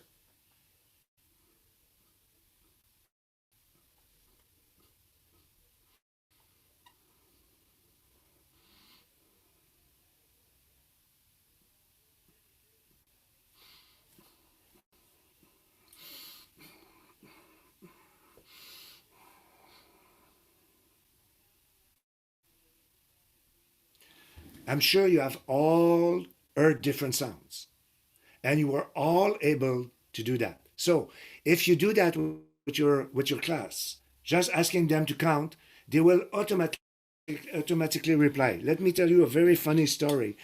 My grandsons, my two youngest grandsons, are now 8 and 10. And they asked me, Grandpa, what you're doing in life? You're a conductor, but are you just moving your arms, you know? This is what's your business, moving your arms? I said, okay, it's not as simple as that. So we came back here. We came here down in the basement. And I said, okay, we're going to sing Frère Jacques together. And I'm going to conduct, you guys going to sing. So they both sing together. I didn't teach them anything. I just say, okay, let's sing Frère Jacques. And I conducted Frère Jacques. And I changed the dynamics, and they were following me perfectly. And the oldest one, the 10-year-old, said, "Grandpa, I like it. Can I do it?" So I said, "Okay, I'm gonna sing with your brother, and I'm gonna sing. I sing with Felix, and Jacob was conducting, and he made all kind of funny things, but we had to follow. He understand. Conducting is something so natural. We don't have to teach that to our students. They will, if we teach them just to watch, they will apply that to the music. Okay? So first exercise, we do it without music. Then let's apply this to the phrase. Okay? Sometimes I remember we were playing frantically Second Symphony, and I told the saxophone section had a very nice singing line at one moment. And I said, saxophone, watch me, please. I conduct the way you did. So I conducted that way. And now I said, just watch me now. This is how I'd like you to sound. And I just conducted the line the way I wanted it to be shaped. I said, okay, let's play it one more time. So they played it now, they follow, they understand immediately. I didn't have to tell them, make more phrase, I just asked them, watch me, okay? So, this is to say, we have to develop a vocabulary as conductor. A vocabulary that do not show only the when, but the how, okay? Next one, please. At start, in general, one beat preparation is enough. Can you all say boom, please, together? One more time. So that's all your student need to, if they can play, if the entire class can say boom on your preparation with one preparation gesture, that's all they need to be able to play, unless there are some exceptions to it, of course. Okay, so an image is worth more than 1,000 words. So this is so please count 1, 2, 3, 4 with the following gestures. So this is the exercise that we have done just a few minutes ago. Let's continue, please. So you can vary the exercise from slow to fast, legato to marcato, involve staccato. Next one. Ritenuto and accelerando. Next one. Piano to forte. So, and a combination of all these elements. So, I dare you, try that with your class. Okay? Before performing the music, just make them do that on a count. Now, about the difference between marcato and legato, I like to ask them to decide between boom or shh. It's a different sound. So I make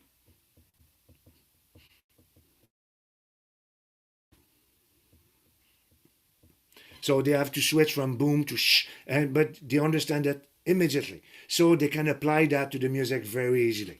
Okay, next one. Now, this is a stage plan. This is a stage plan for 46 musicians. So it's very important that the placement of our group is well organized also. So this is just one suggestion. I like to have all brass in the back.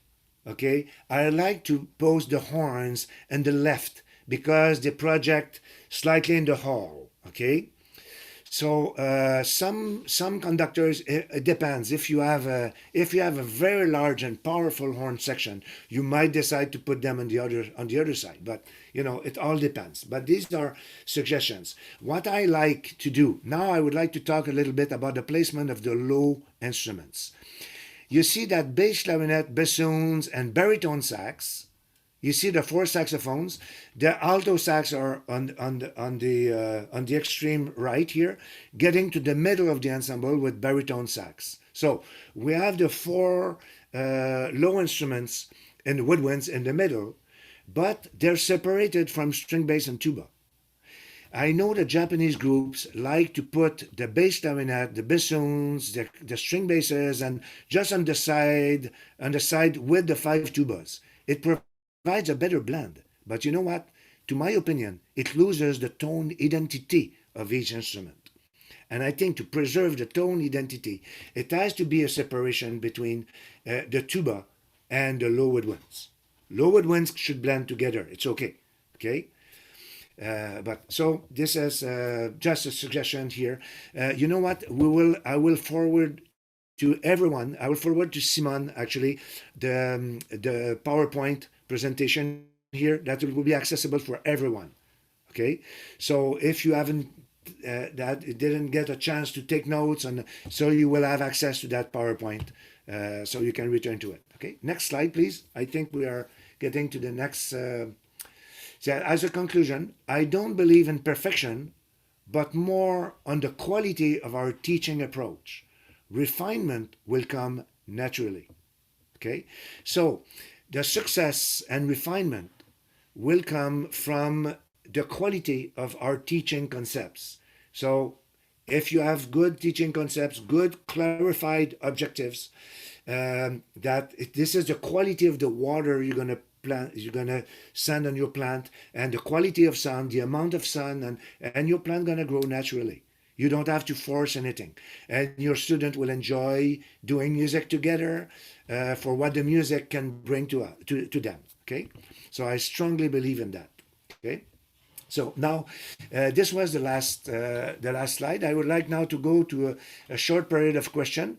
Can you please stop sharing the screen? Yeah, so I can return to everyone here in the room, and I would like to hear about your questions. We have 10 minutes. I'm sure about that. I know it was a lot of information in a short time. Okay, I normally never do something like that, and my teaching situation week after week. It's a one-shot deal today. We're covering a lot of elements in one day, so that's why it's so condensed. Okay, but now I would like to hear your questions. I'm sure that some of you have, maybe in regard of instrumentation, maybe you have faced some problems. I would like you to share your questions or problems that you're facing. Please turn on your microphone and speak, so everyone can hear your. We have a question here in the chat here saying, Alain, how do you recommend starting repertoire with beginning students? Okay. Maybe, Alain, is it okay if I elaborate on my question a little bit? Yes, please do. Okay, so hi, I'm Marie-France. I teach music to grades 3 to 6, and all my musicians are beginners. Okay. And repertoire is very challenging unless it's something they've heard before. And I find it very challenging because everything is too hard, even though I picked like very beginning things. They were able to play like Pirates of the Caribbean and Star Wars together, and it was great. But any repertoire that's not like movie music is very, very challenging, and I'm at a loss. Okay, I see. I think before going to the repertoire, okay, but first of all, establish what you want your students to learn. First thing, if they are beginner, what we want beginners to learn. First of all, this is the first question. So what is the best tool to make them learn what we want them to learn? So it starts with very, very basics, tone projection, exercise from a method book. And when they reach the point, I would say, where they deserve starting playing a tune, then invite them to apply what they know, what they have learned from the basic exercises from the method book. Invite them to apply these things to the music, and then you can start approaching music to a little more artistic perspective. Does it answer your question? Of course. Oui, merci beaucoup. Yeah, okay. Of course, this is a very simple answer for a very complex question. I understand that, okay? Because there's no one particular teaching situation that is the same to all teaching situations, even starting a group, okay? So all schools are different, all tools that we have at our disposal are different. So I know that, but this is just a very simple answer for the start, yeah, okay? Another question. Thanks for your question, actually, Marie-France. It was a very good question. Merci. I remember when you gave a workshop to my music teacher when I was at De La Salle. Oh, yeah. And we played for you, and it was like it was a long time ago, but thank you. Okay. Thank you. Any other question? I'm sure we have other questions. I don't believe that I was that clear. It's impossible. I was wondering maybe. Yes, Murray. Sorry. Yes. I was wondering if maybe talk a bit more about the organization of the ensemble, like you put up the picture of like your preferred method, but I've seen like lots of different ensemble setups. So maybe just talk if there's I don't really have a specific one in mind because I don't really know what the answer is, but maybe talk a bit more about what you've seen or what you think. Yeah, you mean the stage plan? Yes, that's what you're talking about now. Yes. Okay, yeah. Okay. My concept is to make the good balance between what we are looking at for blend and what we are looking at for tone identity of each section. So, as an example, a bass clarinet is a clarinet. It should not be separated from the clarinet section because when you play, a lot of the repertoire have only woodwinds together. So the bass clarinet is the bass of the clarinet section. So it has to stay together. Saxophones, sometimes some people bring the saxophone close to the tuba because they play more or less the same line or the bassoons, So, but when the tubas are playing, no way you're gonna hear your bassoons. But if you if you sit the bassoon in the middle of the ensemble, while playing at the same time as the tuba, you can still hear them. You see what I mean? It's a matter of preservation, the tone identity. Of course, we sit the woodwinds in front, okay, and brass and back. So the principle is softer instruments in first rows and going to the stronger instruments in the back. Okay, so I like to give projections to the trumpets, but so I like to have the trumpets and a perfectly balanced instrumentation. I like to have the trumpets right in front of me, in the middle of the ensemble. If I have a very large trumpet section, I might put them on the side so they don't project so directly in the hall. Okay, it always depends of the proportions that I have. Okay, sometimes we facing challenge doing honor bands. Okay, when the organization, I can understand that organizers of honor band, they want the inscriptions, and they don't have 100% control of the inscriptions of the people interested in playing in the honor band. So we have to deal with some kind of funny situations. Same thing with summer music camps. Okay, the example I was giving first with 19 saxophones and 8 flutes and 6 clarinet is actually a real example that I've experienced in a summer music camp. I said after that, never again. Okay, yeah. So it was an extreme situation, but the organizer of the music camp didn't have that concept in mind. Okay. So, of course, there's money aspect related to that. It's sometimes many considerations, but okay.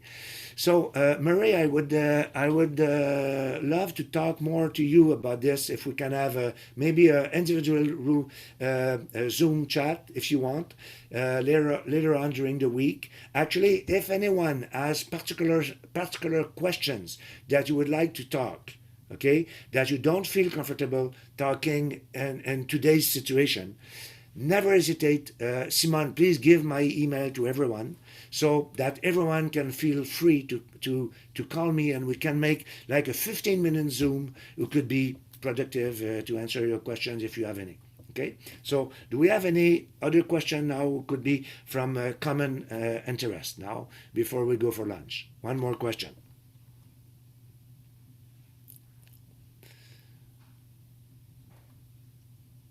Well, I can take a quick one.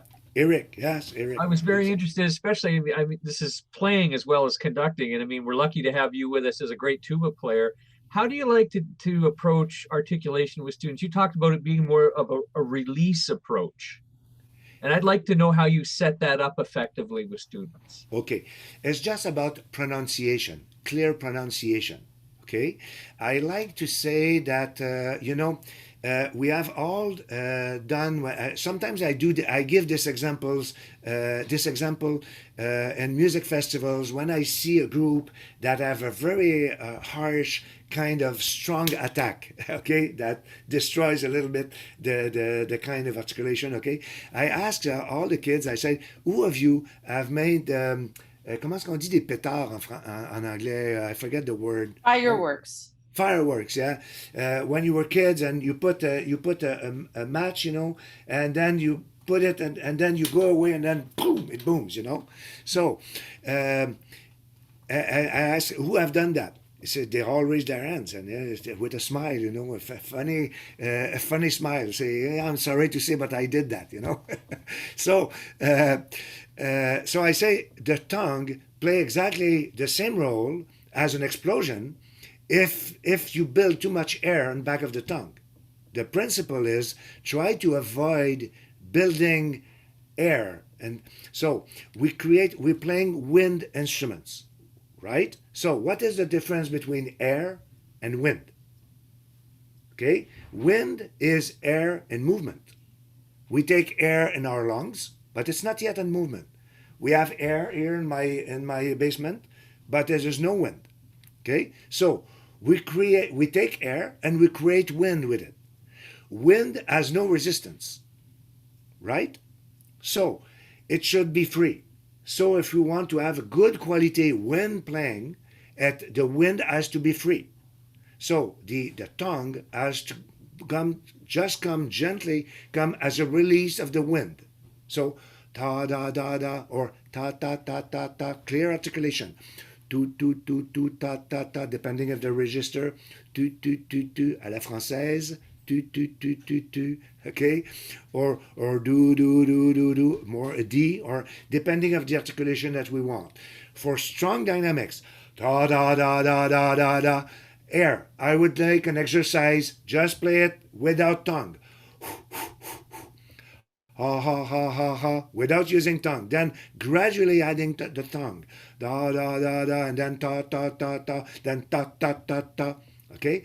I like to make all these exercises. I like to make the students do it without the instrument.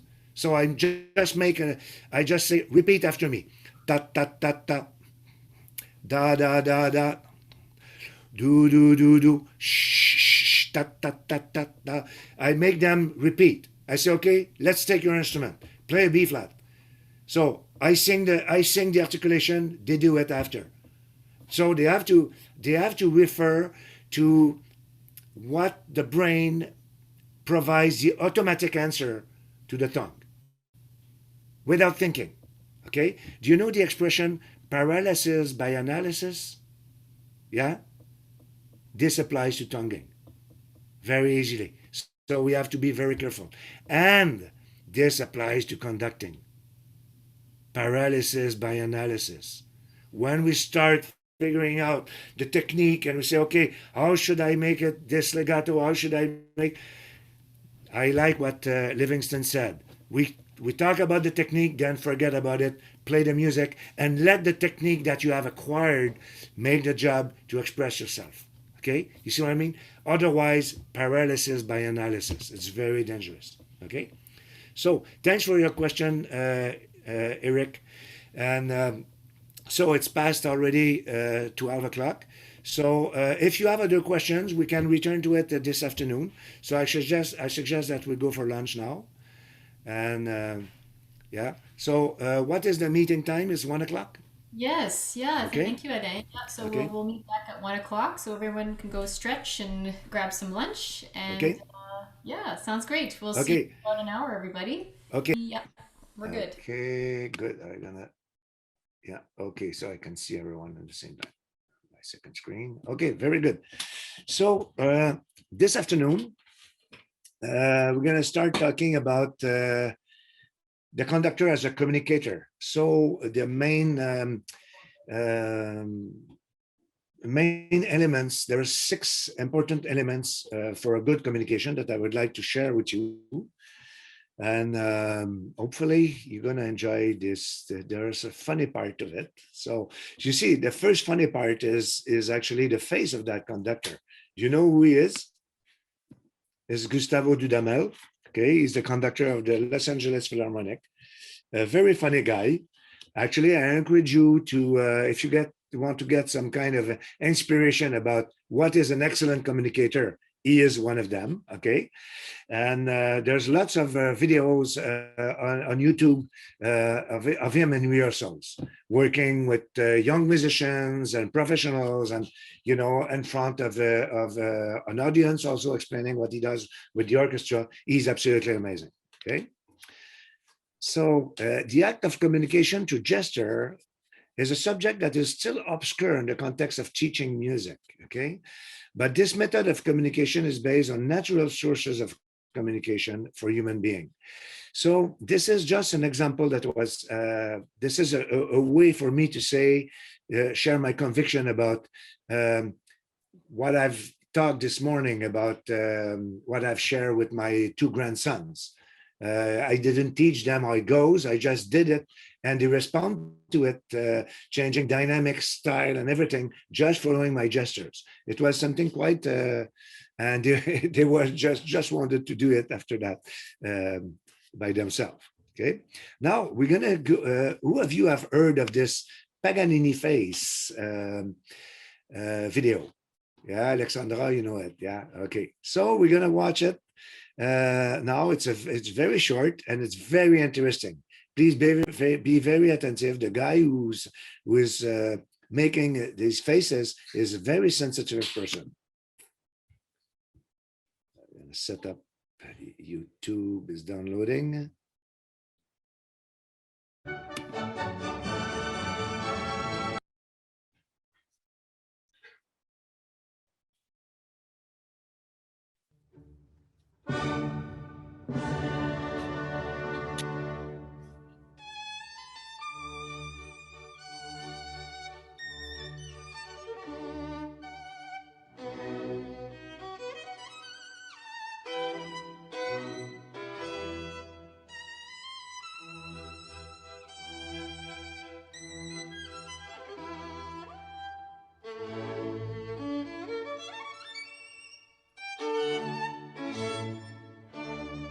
Watch that.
I find it very interesting short video. It tells a lot about what the music can express and how human beings perceive it and express it in return. Of course, I would never pretend that us as conductors, that we should try to express music that way in front of our group. We're going to look like monkeys, and musicians will actually just, you know, it's a one-way thing. He expressed music that he's actually hearing. Okay, so it doesn't come from score study. It just comes from sound, a sound perspective. Okay, but I was touched by the sensitivity of this man, that how he can express the music with his face, only with his face, the music that he receives. Okay, so now as conductors, when we look at the score, do we receive a message? Do we receive something from the score? So I just wanted to bring, to use that, just to bring that question, okay? So now we're going to continue. Okay, hold on. Here we go. So what is the role of the conductor? Now, please answer, take 2 minutes to answer that for yourself. We have a 2-minute break. You guys write or think or pray if you want. Takes 2 minutes to answer. What is the role of the conductor?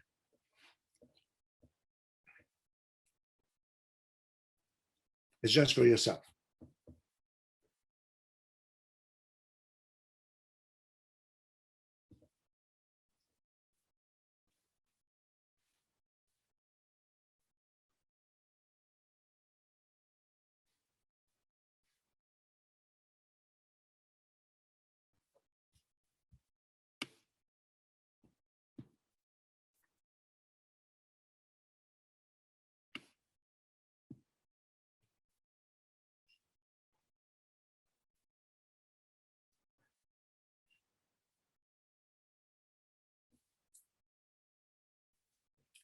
So in a very few words, of course, we can write a long list about what is the role of the conductor if we start writing all the tasks a conductor have to do.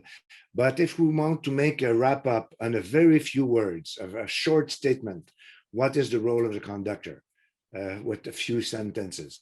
Does someone wants to share share a perspective? Please feel free.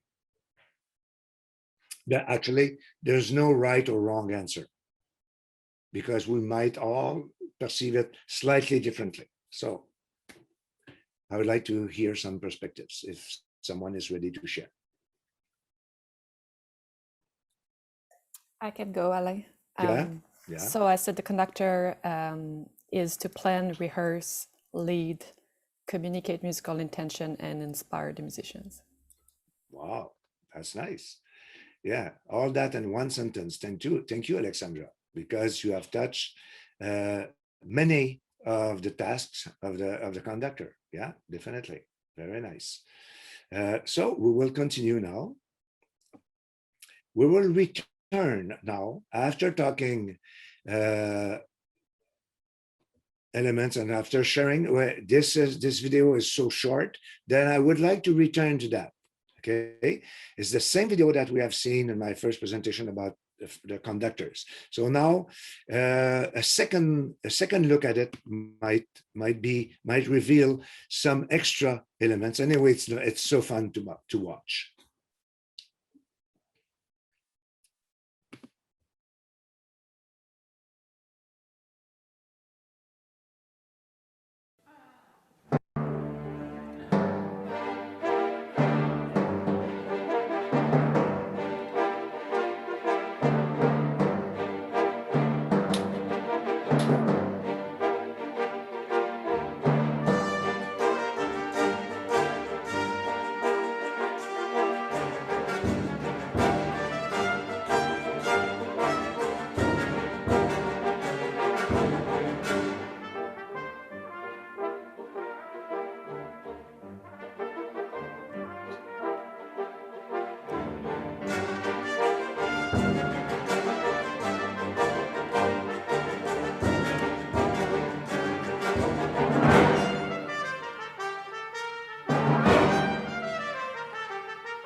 Okay, if you are interested to watch the entire thing, she's on YouTube, the concert version. So they'll probably show up if you write Alondra dalla Para, Danzon number 2. There's a couple of versions that will appear. The concert version with Orchestre de Paris is about 10 minutes long, is absolutely amazing. Okay, so I just choose this one because it's short, it's 1 minute, but the one in concert, this was the dress rehearsal the morning of the concert. They were just sight reading it for the first time and they played it in the concert in the evening. Okay, so you'll see the reaction of the audience and everything. So I wanted to return to that because one thing I would like to say about visual contact. We have seen this morning that Karajan has his eyes closed, and we have different level of eye contact. We have Leopold Stokowski, who was really well known to have a complete poker face. He didn't lack communication, but he had a complete poker face. Facial expression. I might surprise someone. Okay. Facial expression is not as much as the musical content than it is more a matter of relationship with the orchestra. It shows more about how the music is important to you than the music itself. Of course, there are always some exceptions to it, but it's much more a relationship dimensional. Okay, the relationship dimension. Okay, if actually I encourage you to do, it's a very funny exercise to do. I do that with my conducting classes, and we have discussion about that. We take different pictures of different conductors, and we analyze their facial expression. It's always, I would say, 95% connected with how the conductor wants what he's asking for. It's the facial expression is like the enthusiasm is expressing for the music instead expressing the music itself. Okay, I just wanted to make that, and it might be surprising for some of you. And okay, now what are the essential elements of a good communication? First element is the message. So we are messengers. Okay? Very important. We are messengers. And a messenger without a message is a very poor messenger. Okay? You see what I mean? Okay. So, but the next question is the message must have a content. We have seen this morning that it has the pedagogy aspect as teachers. The pedagogy aspect is very important. So pedagogy, we have seen, it's all about knowledge, skills, creativity could be. So creativity could have a pedagogical aspect and could have, of course, the artistic aspect. It could cover, but I decided intentionally to put it under pedagogy for now, okay? The message. Now, it has a pedagogy and artistry. Feeling, refinement, sensitivity. So these are different, stuck in our brains and different places, okay? But it's all part of the message.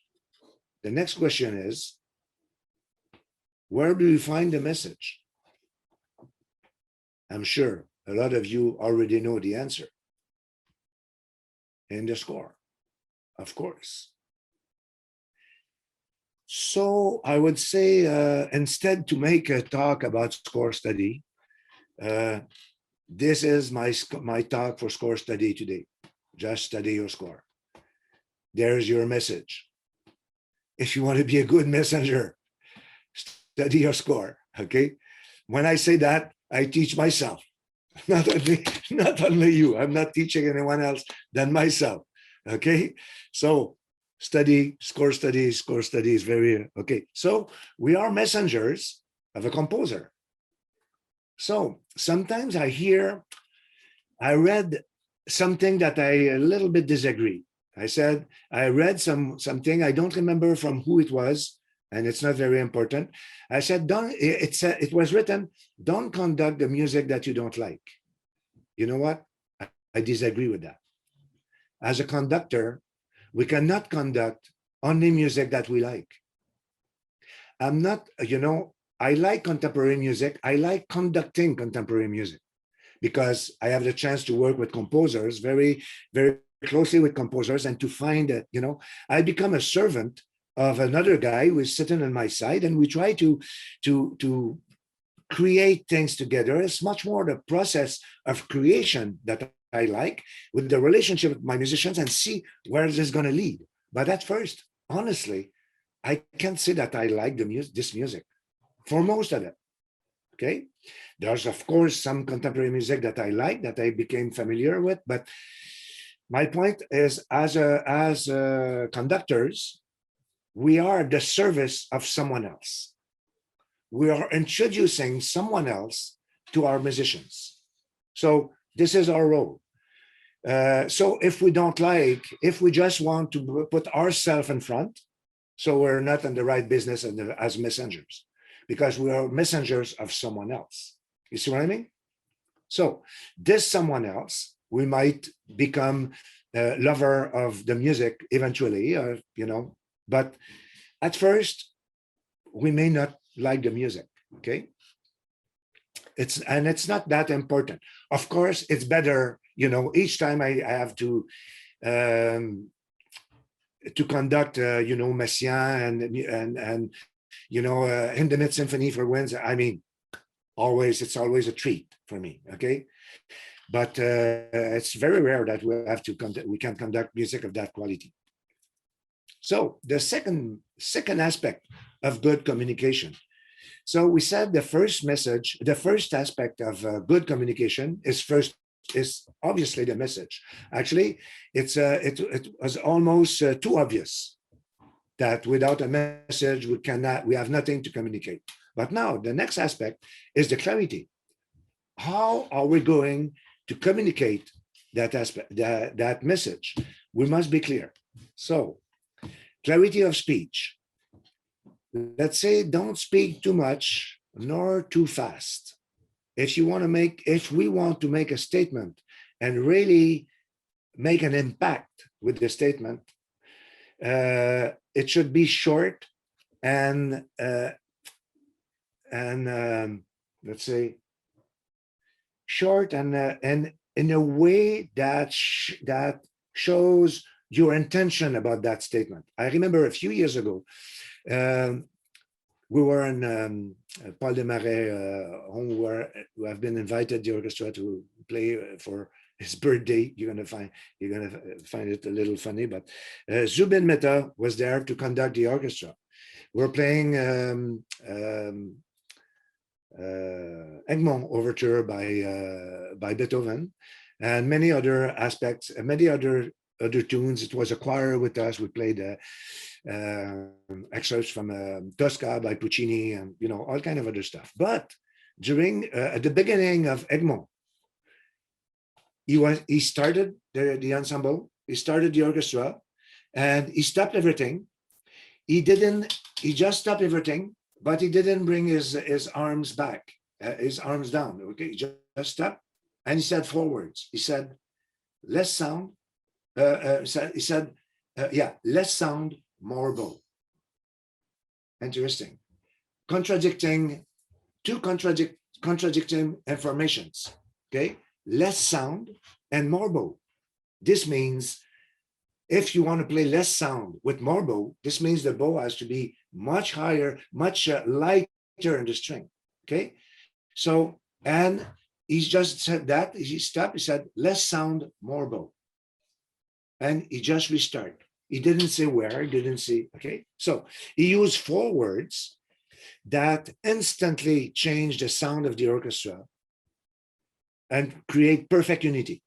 I was there, because there's no tuba and Beethoven. I was sitting back there waiting for the Puccini. And I was there and say, wow, that's a conductor who not only knows what he wants, but he knows how to get it. And he knows how to transfer his message with clarity. Using only 4 words, I was really impressed, okay? So from that moment, and my instrumental conducting class at McGill, it came to a point where we have half semester, I was allowing my students to say, to stop the orchestra, to stop the band, and they were allowed only 5 words to rehearse. Each time you stop, you have to express what you want in not more than 5 words. So, I mean, this means you really have to know, the message has to be very clear in your mind, okay? In our mind. And we have to be able to make a short statement if we want to get an impact. Of course, with the exception of moments where we have to teach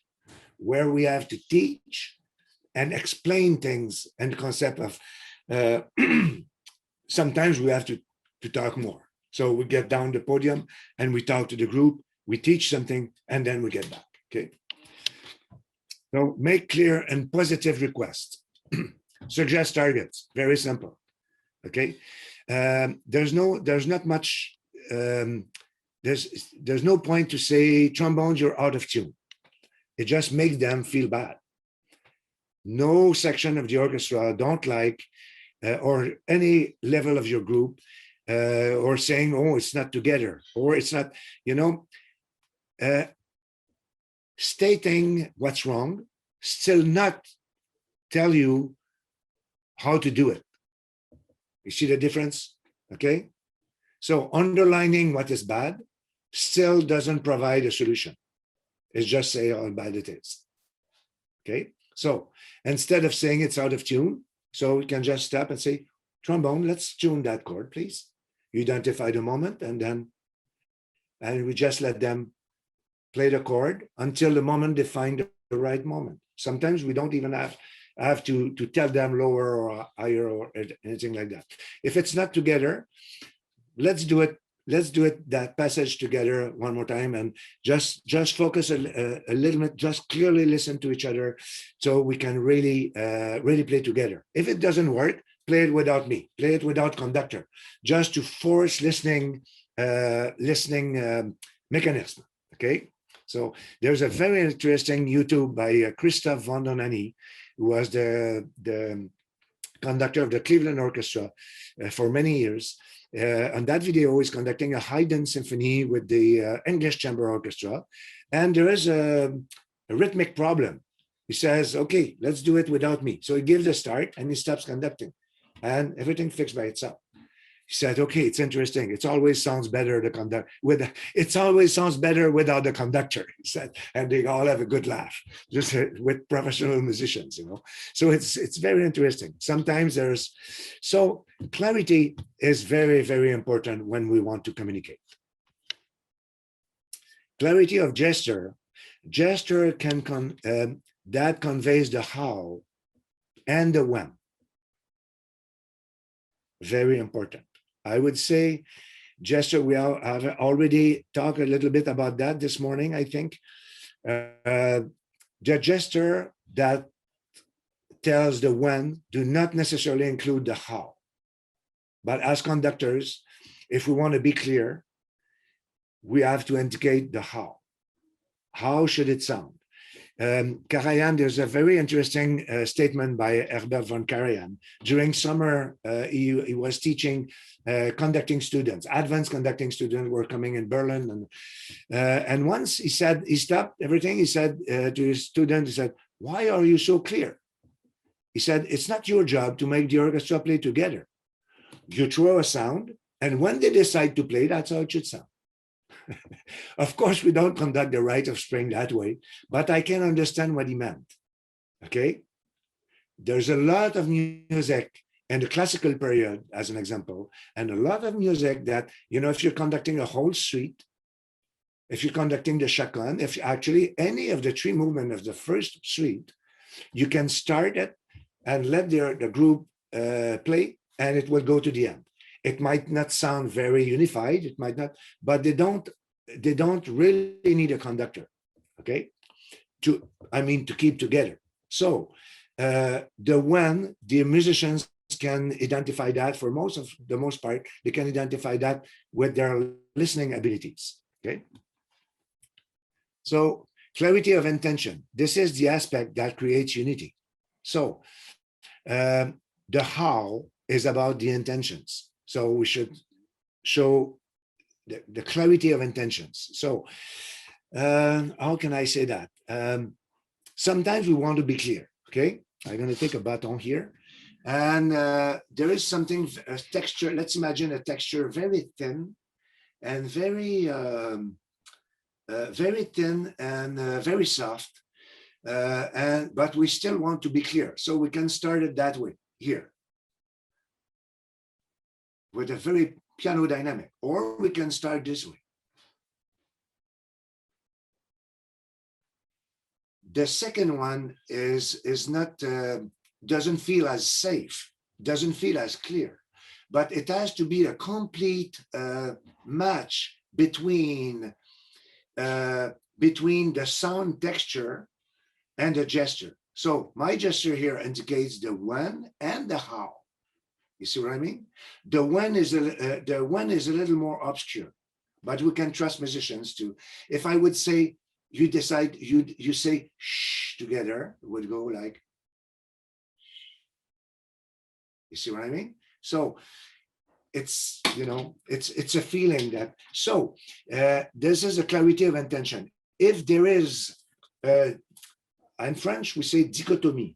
What is the word in English? Alexandra, can you help me? Saying the English word for dichotomy. Is it the same thing? I think it's the same thing. Same thing, yeah? Dichotomy between the when and the how. If my gesture, if I need to conduct something very smooth, very like a sneaking kind of sound, and I want to be clear and I indicate it that way, it won't be together. It won't be the right sound, and it won't be together because there is a conflict between the expressive nature of the music, okay, between the expressive nature of the music and the moment it should be played, okay, and the gesture that I'm showing, actually. Yeah, if there's a conflict between the gesture and the kind of sound we want, we will never be able to get it together, no matter how clear we are. So the clarity that I'm talking about, the clarity of intention, it's not the clarity of pulse, it's not the clarity of the moment, it's the clarity of the intention. So you see what I mean? So I know it might be a statement that is a little obscure or a little, it might be the first time you hear about it, but it's a very important aspect of communication, okay? So the next one is conviction. We have seen that in the Livingston talk about the necessity of conviction. And actually, I don't think I need to develop that very much, because the four conductors that we have seen, and any great conductor, it's all about the conviction.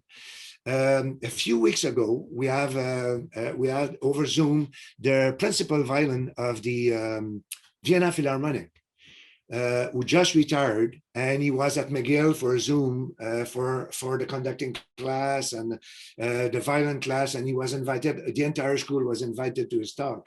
And so it came a period of question, and I said, I asked him, I said, what was the element that you find in common with all these great conductors? He was naming Mehta, Carlos Kleiber, and, you know, all these great conductors.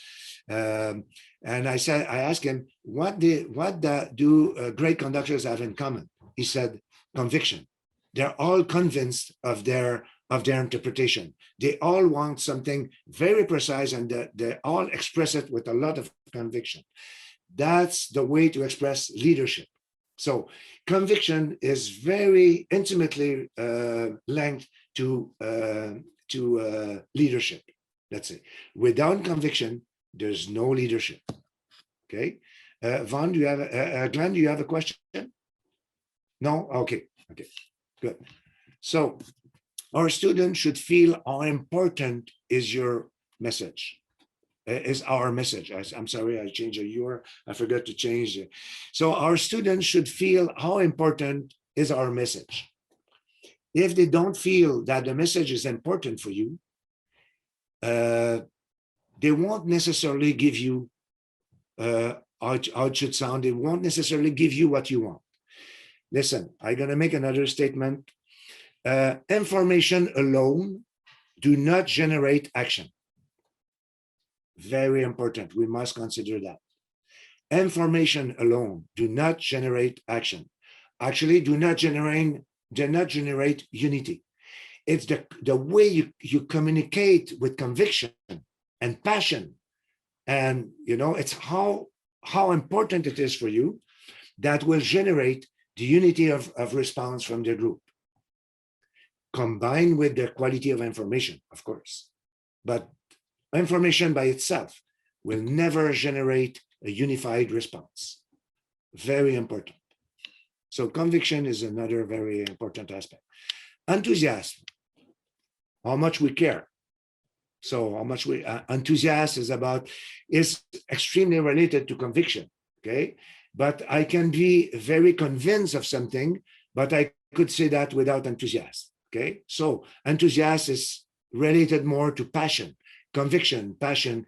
they're almost a synonym, but I would say enthusiasm also is how we care for our students. They must feel, our students must feel that we care for them, that we have an enthusiasm for them to learn also. So they will play for us. You know what I mean? They play because they enjoy the music, but also they can play for us. Yeah, I think I don't need to develop that. All teachers here have experienced that. Okay. Love is contagious. So to care is also to love. Love the music you do. How you love, not necessarily the music. I mentioned that about the message. We don't necessarily love the message, but we love the process of serving a composer. If you express your enthusiasm and love for serving the composer that is on your side, or even if it's a living or dead composer, it doesn't, and this becomes contagious. It's your level. It's actually a good timing with COVID-19 to talk about contagion. It's a different level, but it applies to music. Believe me, okay? It applies to music. So, love for music, love for your students. It's an amazing combination. Okay. So, vision. A teacher or a leader, conductor, leader must have a vision. Must be able to share a vision. What means a vision? A long-term perspective. So, student must feel at some point why we do things, where it is going to lead, where it is going to lead us. We can always ask for something, but if they have no clue why we're asking what we ask, we can feel some resistance. So we must express ourselves in the context of a vision, a long-term vision. Okay, what we want to accomplish, basically. Okay, being able to explain why we do things the way we do it. Okay, so if we feel resistance, we must be able to explain why we do things. Then we invite them in our boat. Okay, I'm sure you have all experienced some resistance from some students in different groups. It's not all groups have exactly the same, who express the same spontaneity of response, of course. We're going to get there. Okay. Now, feedback. Feedback is extremely important for good communication. Okay. So we give a student an appreciation. Thank you, clarinet. This was amazing.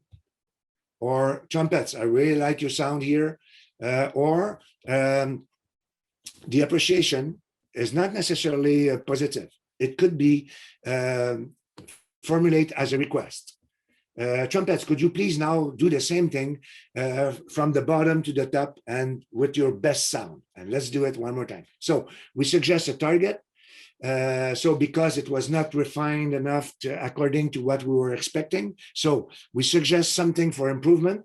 And when we get it, thank you very much. And then we can go. So just say, thank you, that's it. That's enough. So people feel secure suddenly. It's very important to give a feedback that will push the bottom save, let's say. Okay. So if you're happy with what you receive, you say, okay, thank you, we get it. So this thank you will ensure some kind of permanence. Permanence, is un bon mot? Permanence? Yeah, it's a good word. So you know what I mean? Yeah, okay. So something established, okay? If you ask something to the group, they give it perfectly, and you just go to something else. In the professional orchestra, you can do that. But with young musicians who are actually in the process of learning, it's always good to give them a feedback. In professional orchestra, I would say that it is also important, but conductors don't, musicians are not necessarily expecting it. Okay, so some conductors don't have time to give feedbacks like that, or don't convinced about the necessity to give a feedback. There's different perspective. But I think with students, when we're in front of students, it's important to give a feedback, okay? Again, if we want adjustments, we should avoid saying it's too loud, it's out of tune, it's not together. This is a very important way to not provide a feedback, okay?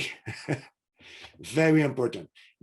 Our feedback should always, if you're not happy with what you receive, always compute what is missing, so I should provide a solution. How do I want it to sound? How do we want it to sound? Okay, so we can engage all the students together and the targets that we're trying to meet. Okay, so we're all going together in a direction. So saying how bad it is never a good way to give feedback. Very important.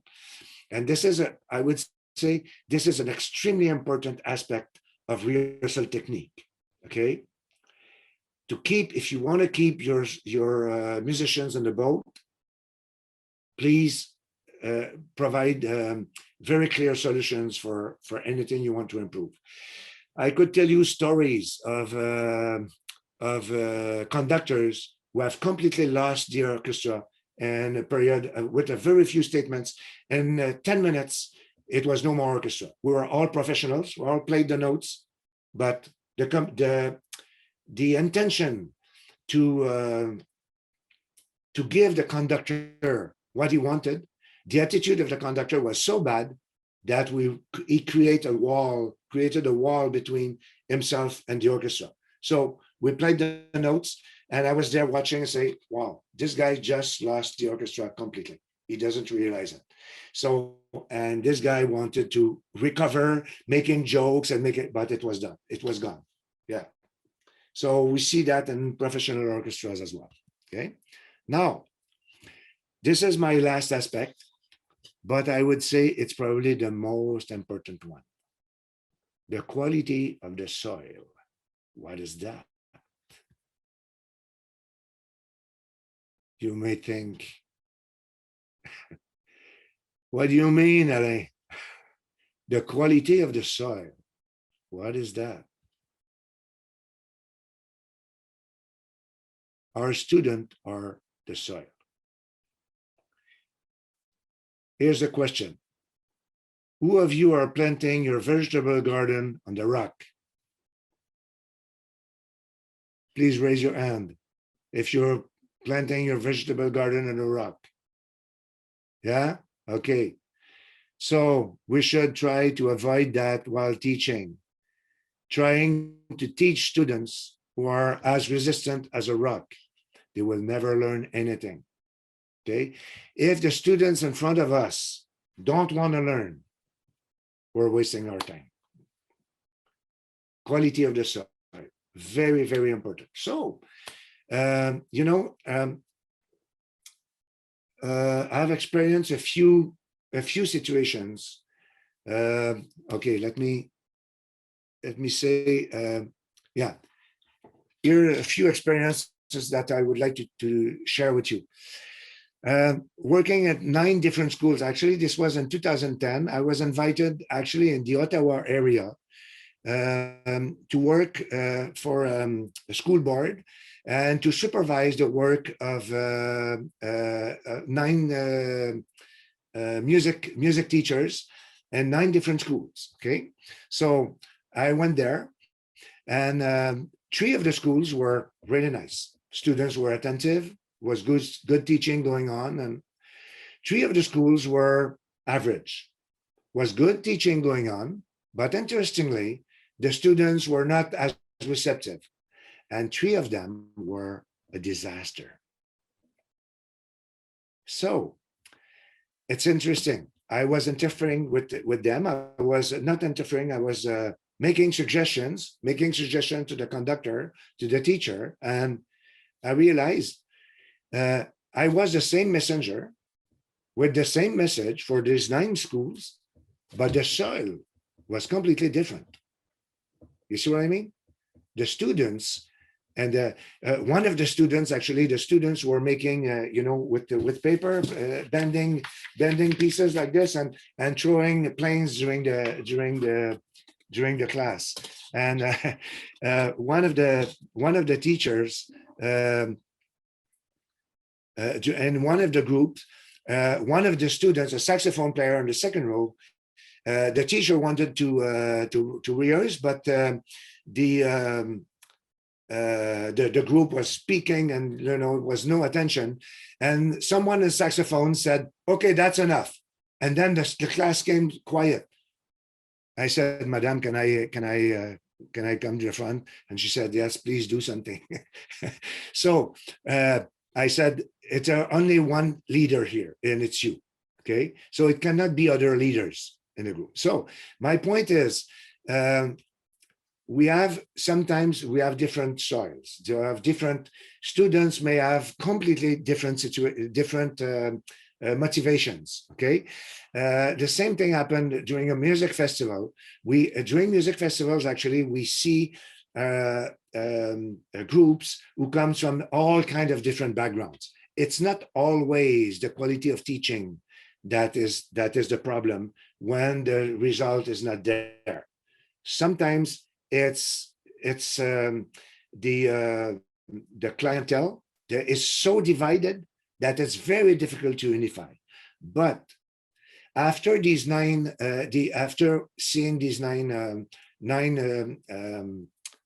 schools, on the Friday morning, I was supposed to give a conference for 60 teachers in person, not through Zoom, for 60 teachers about communication in class. So I included that aspect, the soil, because it's very easy for conductors, for teachers, to carry on our shoulders the entire responsibility of the result. It's not always it's not always because you're a bad teacher or anything like that if the group doesn't sound good. Okay, there's many possible aspects, but my point is, try to identify these elements, identify the problems. Why is your group resistant? If you want to play a whole suite, if you're a new teacher coming in a school and you have a grade 10 and you want to play the first suite, and they don't like this music, what are you going to do? Are we going to force the music in their throat? It's a waste of time. It's a waste of time. We have to stop everything, ask them what is important for them, what do they want to learn, if they want to learn first, if they don't want to learn, or the wider reason they're there, and then what is the music they like. So I would, in a case like that, I would invite them to bring, I would divide the group, let's say, and 4 different teams. And I would make them discuss about the music they like and bring a recording of the music they like to the class. And we're going to listen to it, and we're going to try to, and then I can invite from there, I can invite them to the boat by having listened to a whole suite and just asking them, what is the difference between this and the music that the rock music or whatever it is, the music that they like, okay, that they brought. And then just to make them to awake their listening, awake their perception abilities, okay, and then to finally, of course, you have to guide them. We have to guide them in their reflection, saying, but actually we can't. My point is, we have to interest them of what we want to do with them. Otherwise, it's a waste of time. Okay, there's many possible situations, many possible reasons of resistance, and yeah. So our students are not always representative of the same realities. Some students choose music because they like it. Some students choose music because they don't want an history class or any other. Okay. Some students thought this was an easy task.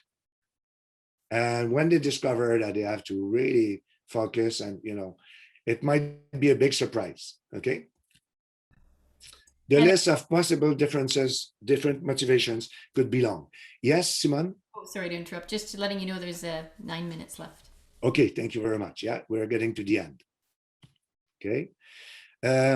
It's interesting. This is a text that is a very close to my heart.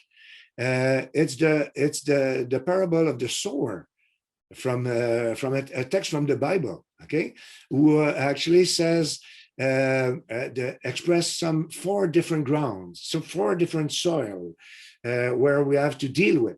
Okay, so I just let you. I read English like a grade 3 kid, so I let you read it for yourself, and it's very interesting.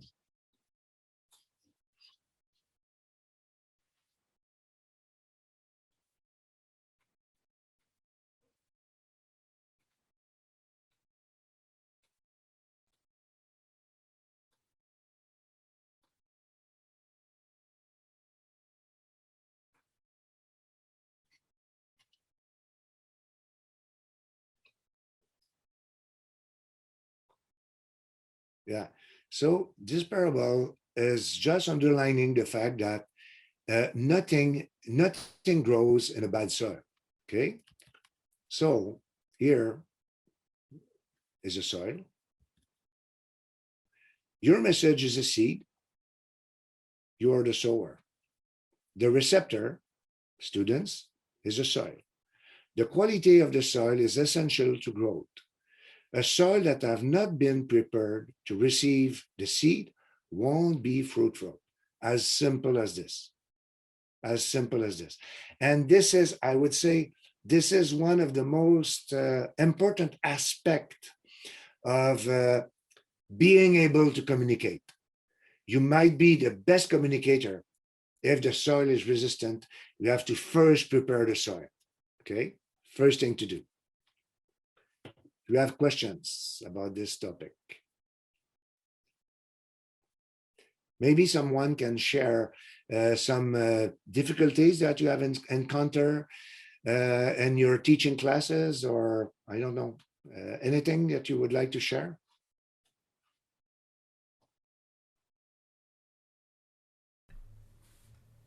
Alain, I can mention a couple of things. Yes, man.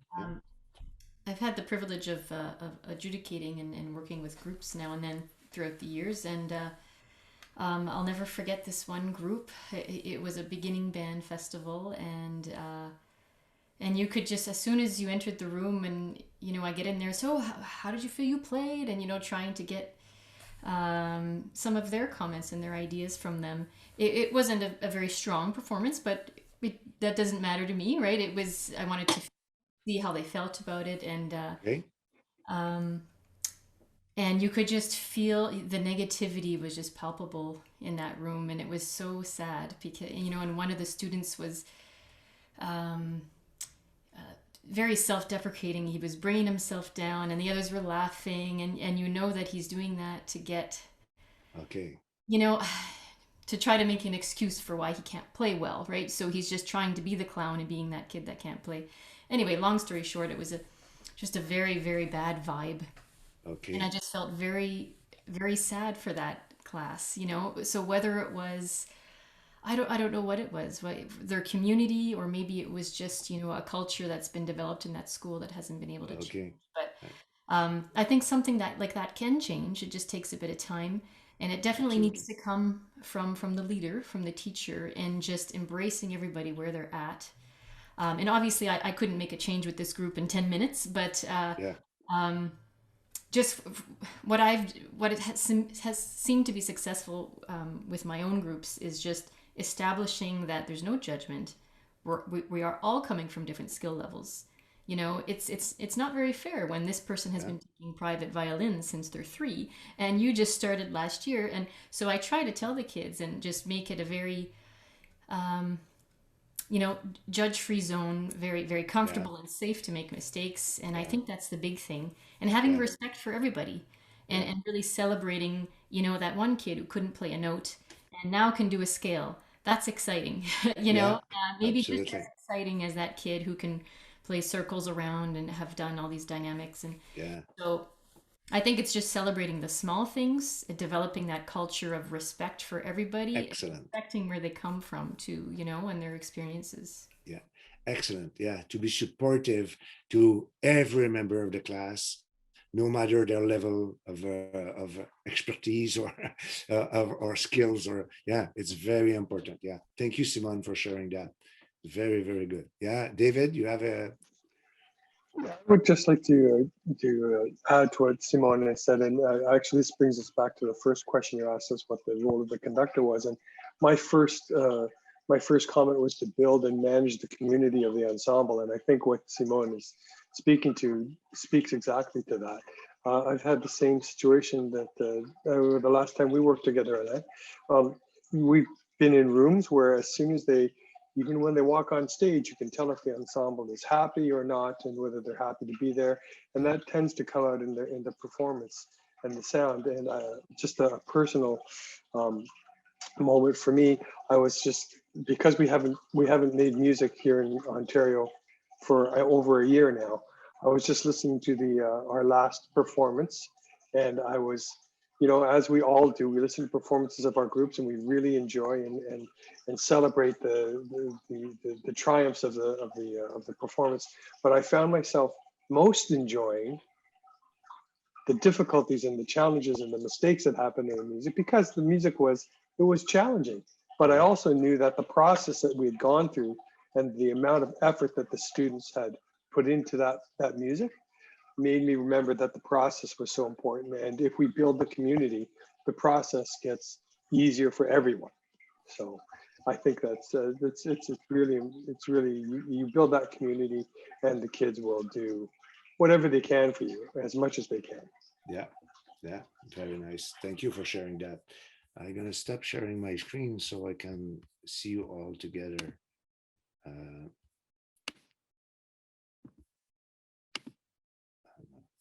Yeah. Okay. So do we have other thoughts? Actually, yeah, it's just a very few. We have 3 more minutes, let's say. So if we have someone else who have something to say or questions or anything, any thoughts about this? Eric, yeah. I can be quick, just to say that I taught my career at 4 different high schools. And Okay. I love your message, Alain. You know, just if there's love and there's care and respect for the students, I saw at the different schools, I could do different levels of musical things, but I didn't care, you know, if as long as the kids felt good about what they were doing. Because sometimes you feel like, oh, is this something I'm doing? I can't get them to do anything more complex than this. And then when you have a variety of experiences, you realize it is the soil, but as long as you're putting, you know, a good seed in there, whatever it is, at whatever level. Yeah. Yeah. You're right, Eric. Yeah. Thanks for sharing that. Okay. So we have Cynthia. Yeah. Just I've been really enjoying this so far, and I guess just to be a real practical from a farming perspective, you got to remember that all the dirt's not the same. You know, you do have different, it's not always rocks, it's sometimes different kinds of soil, and Yeah. as long as they love what they're doing, you've won. You know. Absolutely. Yeah, absolutely. Yeah. Sometimes I like my conductors and my basic conducting classes. And, you know, sometimes we have students who learn quickly. Some students who learn, it takes more time. They need more, you know, more time to bloom, I would say. I'd say no, to, comment est-ce qu'on dit, fleurir? Bloom. Bloom, yeah, to bloom. And you know, I give, you know, examples like a carrot grows very fast. Les asperges takes like 3 seasons to grow, you know, and they're both very good, but they take different time to grow, you know, and we have to respect that.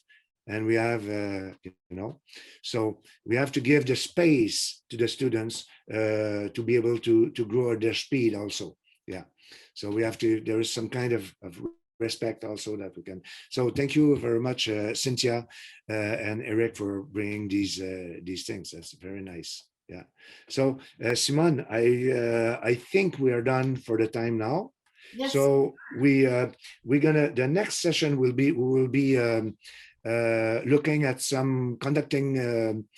Some of the conductors here have provided some videos that we're going to look at together. I would like to say that for all conductors that we're going to see the videos today, I can also provide, I will use these videos for general interest about conducting, okay? And if you want, of course, I will be at some point some specific for to give you something to individually grow, but I would like to use it for more general interest. Okay, so but I can provide all written comments for all individuals on top of what we're going to do today. Okay, just for you to know. Okay, thank you.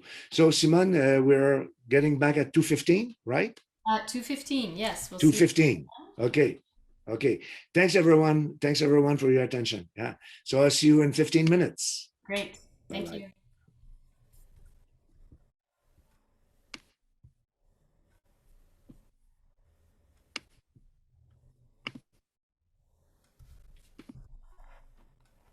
Okay, merci Alain. I have the videos here in the order that you gave me, so I'll have that ready. Yeah.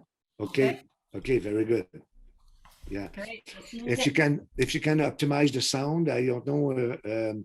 You have the possibility to optimize the sound as well. So can we make a try? No? Yeah, we can do that. Right. Is it possible to have just the two of us? Is it possible to hide just that we can? I just the two of us. I don't know either. Pratik, do you know if we can? No. The only thing I can think of that you could do is to create a breakout room and put the two of yourselves in it, and then come back. Okay, but yeah. If you want to, I don't think anyone's really at their computer though right now. So yeah, okay. Would you like me to do that? Yeah, okay. Let's try that. Let's see how we can. Let's see here. Hello, Angela.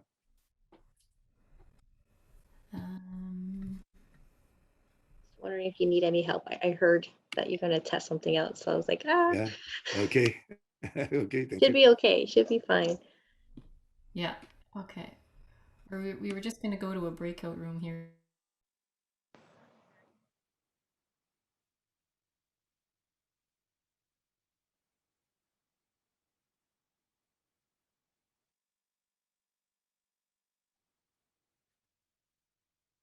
stay here and okay. look after stuff. Yeah. All right, I will be right back.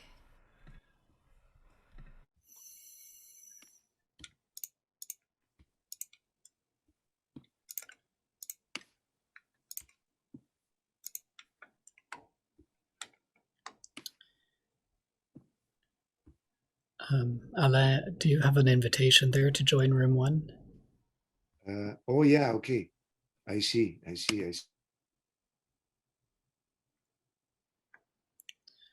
think she opened up the rooms for everybody, but we'll hope everybody has the sense to just stay put. Just in case, I put the other room 1 people in other rooms. Oops, yeah. So this is our break, right? It is, yeah. Okay. It'll be okay. Yeah. I think Jessica's the only person in room 4 right now. I can pop in and tell her to come back, so you can stay here.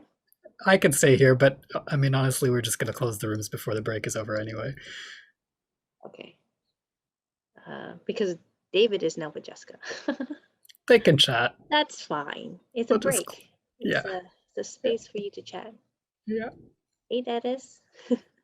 I just got cut off. There was a box that said Simone has invited you to join a. Yeah, I went to room 4 as well. Don't worry about it. Sorry about that, folks.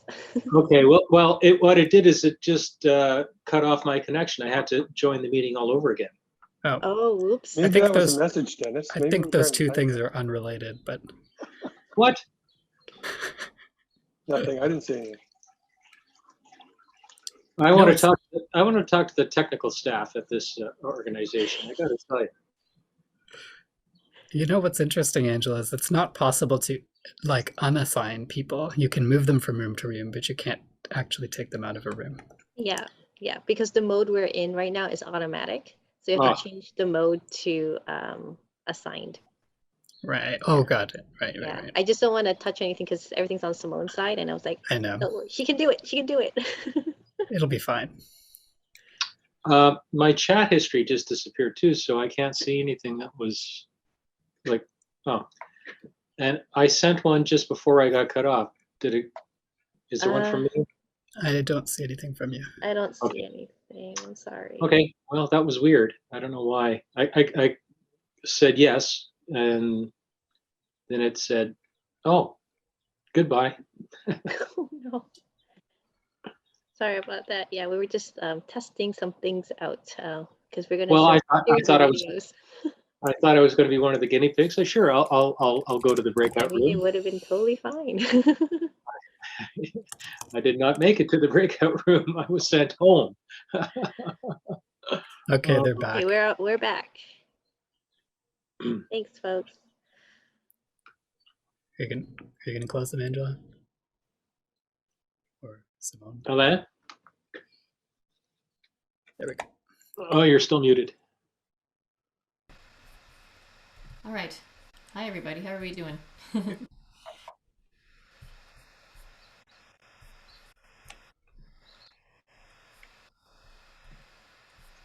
Okay, can you hear me? Yeah. Oui. Okay. Okay, good. Okay, great. All right, I will be right back. Okay. See you in 5 minutes or so. Yeah, good, good. Yeah. Dennis, did you have anything to say? No, I sent you an email. We can chat after this, you know, in a day or two. Okay. But your last talking about those 9 schools, I know exactly what you're talking about because I had that exact same experience a year after you did, if you'll recall. Yeah, really? Okay. Yeah, it was the same. Yeah, we talked about that once. We compared notes. Yeah, okay. Yeah, it was, and it's a great idea. It was. I've told other people around the country about you know, setting up that kind of thing because it really was a good activity for having those bands have somebody come in and being able to go to so many. Yeah, and it's back. Yeah, 3:15, 2:15. Yeah, very good. So we're gonna start with Stephen, right? Yes, so in this session we'll be looking at the different videos, and I think we are going to start with Stefan's video. Okay, hold on a second. I have to reset up my thing here. Okay, so first of all, just hold on a second. Is Stephen around? I'm here, yes. Yeah, okay, Stephen. First of all, thank you very much for submitting the video.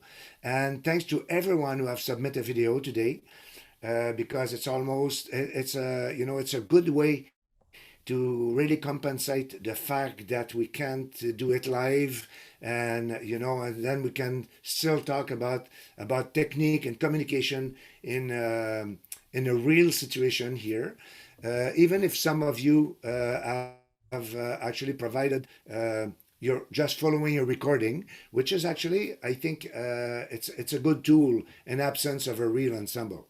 Okay, so thank you very much for all the 5 conductors who have submitted a video for today. So let's start with. Can I just take a moment to explain what we're going to see?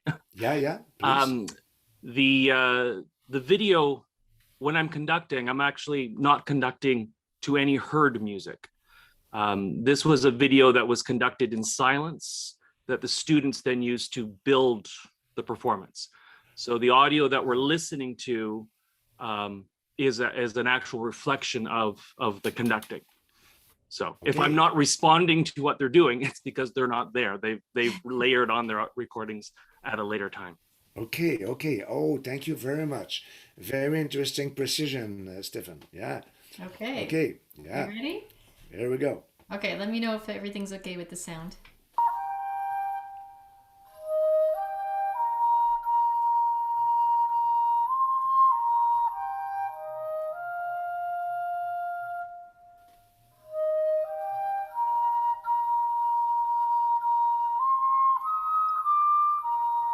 This is like this one. Yeah. This is okay.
Yes.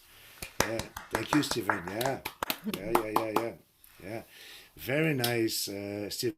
And thanks for that precision. Actually, It's a very important precision that you made. Very good job providing this video for your students.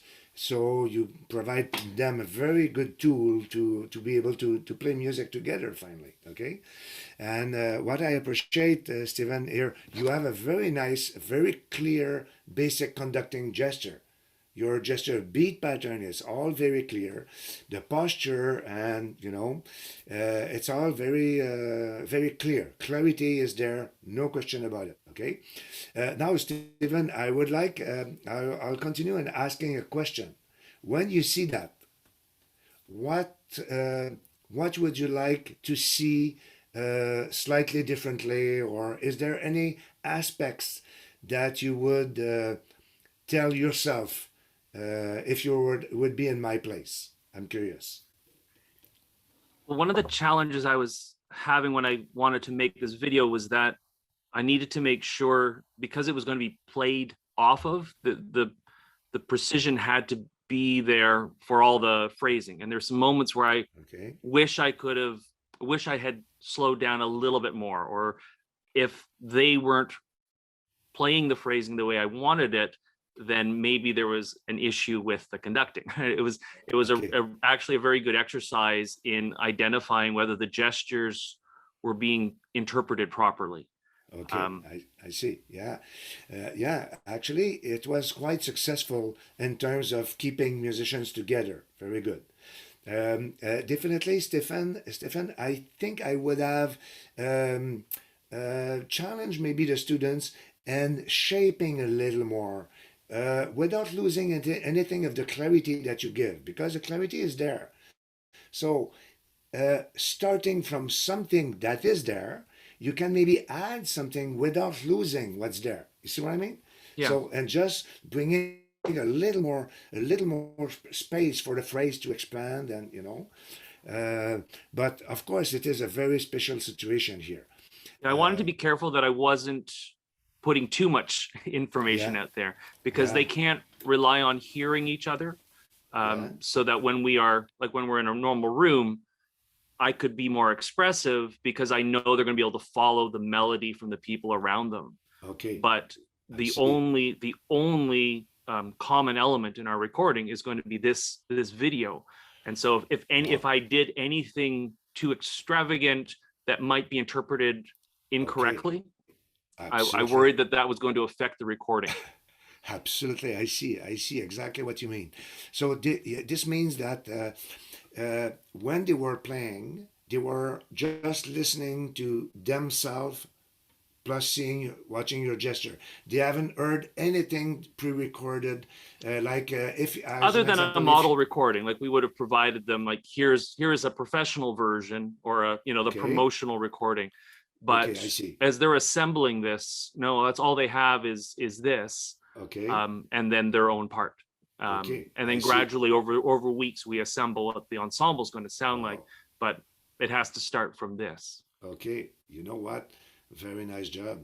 Very nice job. Yeah. And I understand what you mean. The concern that you didn't want to go too far, and something that could be interpreted differently from one player to another. You wanted to give them a solid ground that they can follow. Okay. Yeah. Very good job, Stephen. I don't have much to suggest in that situation. I've never experienced something like that before, so I really appreciate what you did here, and no question about it. Thank you, Alain. So it was just if you have to do it again, maybe was it the first experience? This was the first experience doing this as a lyrical piece, because if it's a fixed tempo, then we can give them a metronome track, and then they have something indicating tempo. I can show more things, but I thought this would be an interesting exercise to look at, as I said, because whatever you put on the video, it's going to come back to you as a recording, and so you immediately see whether it's going to be effective. Yeah. Okay. So if this situation continues, my suggestion would be for the next one, you can add maybe something. You can try to extend a little more, without losing what you need in terms of clarity. Okay, but maybe extending a little more dynamic and shaping the phrases. Okay, indicating and letting them time to breathe. You see what I mean? And then so expanding a little more, exploring a little more, a little broader kind of artistic aspects. This would be my suggestion for coming recordings. Okay. Yeah. Thank you. Good job. Yeah, good job. Good basic technique here. It's very clear. You have a nice sustain, nice grip, and everything was clear. Okay. Yeah. Bravo. Yeah. Thank you. So we continue now with Murray. Okay. Murray, can you tell us a little bit of the context of your recording here? So you're following a recording here? Yes, I'm literally just following the recording from the composer's website of the premiere. Okay. I don't have any work. I've not done any work with students on this or anything because I don't have any. Yeah. Okay. Yeah. Okay. Very good. So how long is this recording, Simon? This is 3 minutes. 3 minutes. Okay. So we can watch it entirely. Okay. Very good. Let's start.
Yes. Good job, Mary. Yeah. Yes. Very nice.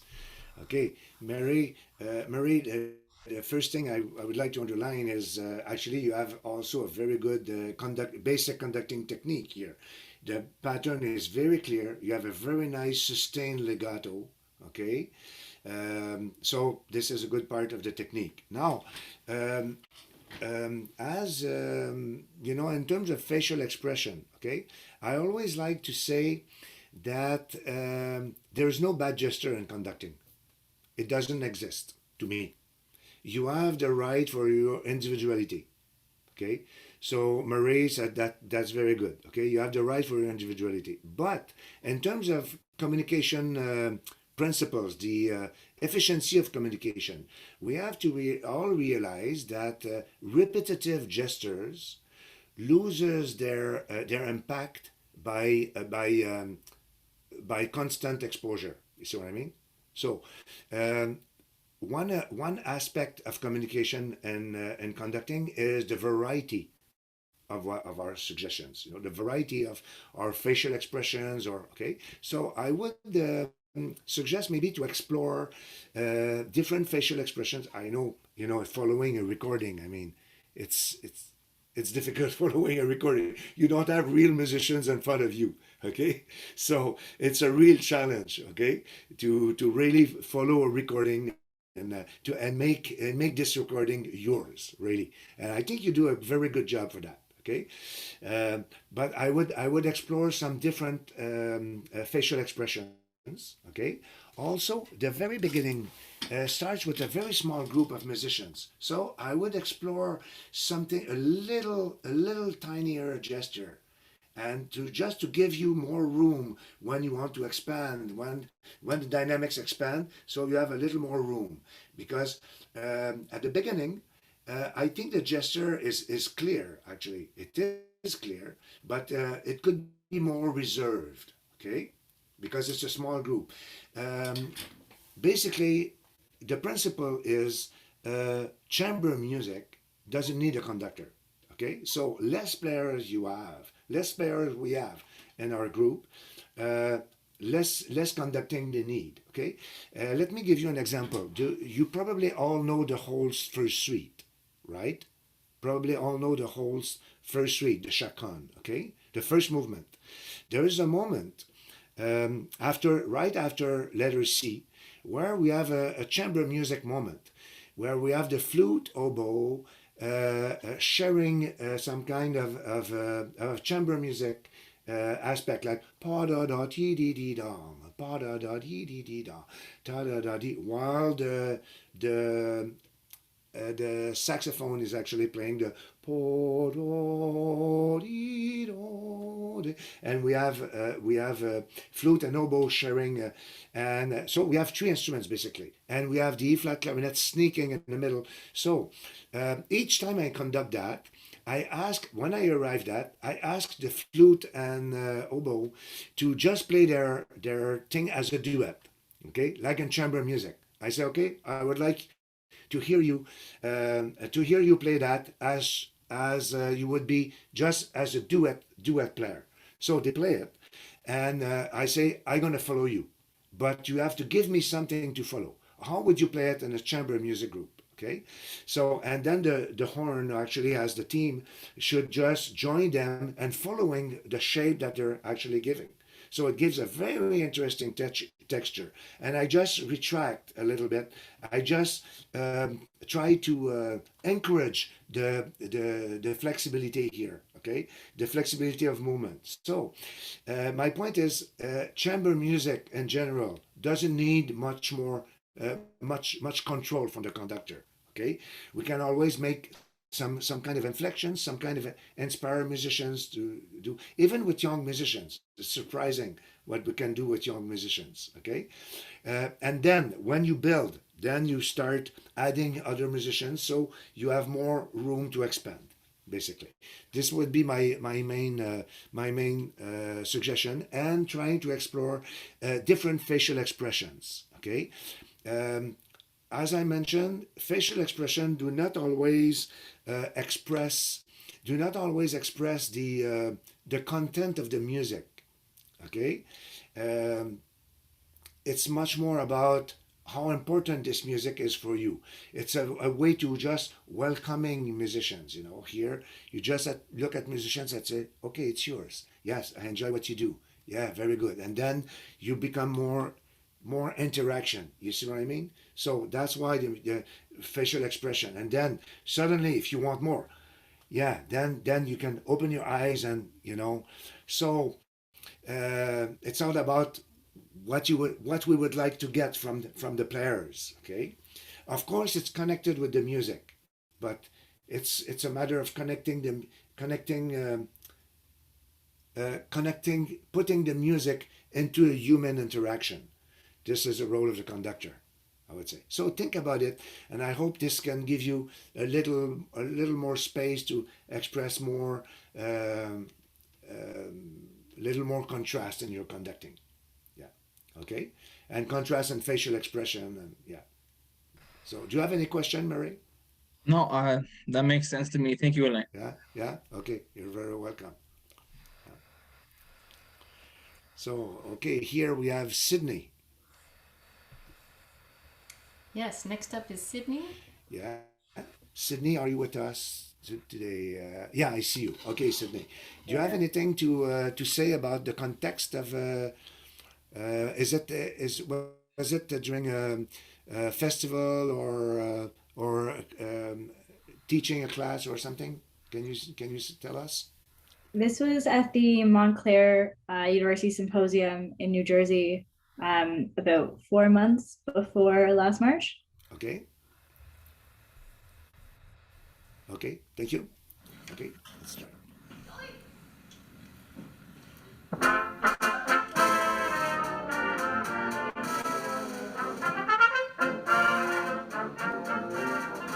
Thank you, Simon. Since it's live record, thank you very much, Simon. Okay, Sydney, since we have a live interaction here, okay, I would like to suggest something for the start. Okay, I suggest just a little more preparation, not more beats of preparation. One beat preparation is excellent. Okay, and I have watched your video yesterday, and you all have a very nice conducting. We're going to see the rest, but here for the start, I would just everyone, hold on a second. Watch me. When I start the ensemble, I want to make a little moment of tension here, saying that I want to start. If I go like this and I start, I'm very lucky if the ensemble will start together. Okay? Now, what I would like to do is more like I want to generate the breath on the moment of the breath, then we can play together. So the moment, there's small tension here. Okay, hold on. I'm gonna switch this a little bit that you can see a little more. Yeah. Okay. So a little tension here, and then I show my intention to breathe. I show my intention to indicate the moment of the breath. So, bam. Okay. So instead of just bam, ba-da-pa-pim, you see what I mean? Okay, so this moment of tension, of preparation is very important. So I suggest, Sydney, that you just think about it. Now everyone starts on the downbeat. But it could be very useful for other more delicate passages. Okay, Simone, could you please, since this video is quite short, if I remember, can you start from the beginning one more time? Yes. And we're going to watch it up to the end now.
Okay, yes, very good, very good, Sydney. Yeah, yeah. Sydney, I really like the way you make your moment up to the fermata. Your cutoff and restart was very clear. Okay, excellent. At the end, the last very few bars, I would consider not subdividing that. Okay, sometimes we want to be clear, everyone. Okay, we want to be clear, and by subdividing, we have to realize that most of the time when we add a subdivision, we add something that is actually more difficult to follow. Okay, if we play 8 notes, and I'm doing like this, it's more difficult to follow than this.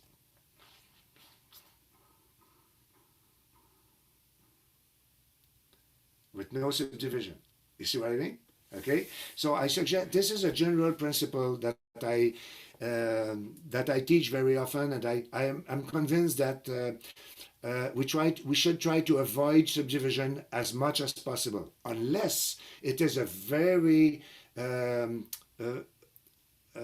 it goes a very important retard, and that involves a lot of interaction, rhythmic interaction with different groups. Then we have exceptions to that, of course, but we try to avoid that. Okay, I really appreciate Sydney, all the shape that you give. Okay, very nice, very musical. Very musical. I really enjoyed what you did. Now, I just would like to talk a little bit in a more general way for all conductors. Okay, we have actually with my dark shirt, we don't see much of the. Okay, let me try something. Yeah, maybe it's a little better. Okay, we have this part here. We have the shoulder. We have the elbow. So we have the arm, the forearm, and the wrist and fingers. Okay. So I encourage all conductors to explore these different aspects, these different possibilities. Sometimes we can just, like for the flute entrance as an example, Sydney. Instead of continuing with this kind of section here, that we go a little bit like this, okay? Then you can come more using more just the forearm or even just the wrist, So it gives different a different sound, okay? It's much lighter going this way, just using the wrist in a more quick rebound kind of just, you see what I mean? Okay? So, and then you can return for broader section, then we can use a little more of the entire tool that we have here in the arm. Okay, so I use this part, the entire part, mostly for legato, sustained legato, okay, or flowing legato. Okay, now it makes me hold on. Just want to check how we go with time. Okay, that's good. We have 3 types of legato that we can explore, everyone. We have what I call the flowing legato. That is something based on the circle kind of principle. A circle doesn't have a point of impact. It's a circle, it's a wheel. You see what I mean? So if I conduct 1, 2, 3, 4, it's very flowing. So I could, okay, then I could switch it to a sustained legato. That I encourage this. It's more about the space between the beats than the beat itself. You see what I mean? So this provides a little more sustain from one beat to another. So if we want to build a bit, if we have a build up and preparation, we can start here and then build and really, okay. And the third type of legato is what I call the rhythmic legato. The rhythmic legato applies when we have superimpositions of different texture, one rhythmic and one singing, as an example. Okay, imagine we have a background with a snare drum playing tom tototom tokotom tokototototim tototom tototim totototototim, and while we have a very singing line on top. So I would choose, like, I would still conduct with the sustain here, but with a little bit of rebound in my legato. You see what I mean? Like, instead of just the sustained legato, I would just add a rebound to it. Tac, tac, tac, tac, tac, tac. You see? So these are the three main types of legato, and of course with all the nuance in between, you know. But basically, so I encourage you to explore, all of us actually, including Sydney, to explore the different kind of legato that we can use, especially when we go to something very singing and changing to something very rhythmic. Okay. Yeah. Thank you very much, Sydney. It was very nice. You have a good basic technique, a good communicator, no question about it. Yeah. Thank you very much. Yeah. So we're going to see Glenn now. Yeah, Glenn's up next. Yeah, you can start at about 2 minutes in. Did you already? That looks like maybe you already did that. Yeah. Yeah. I do sort of an intro on the video because I wasn't sure what was expected. This is variations on Korean. It was what we were going to be doing at festival last year, so it was a chance to just kind of dust it off and see what happens. And Okay. Yeah. Okay, the recording is North Texas.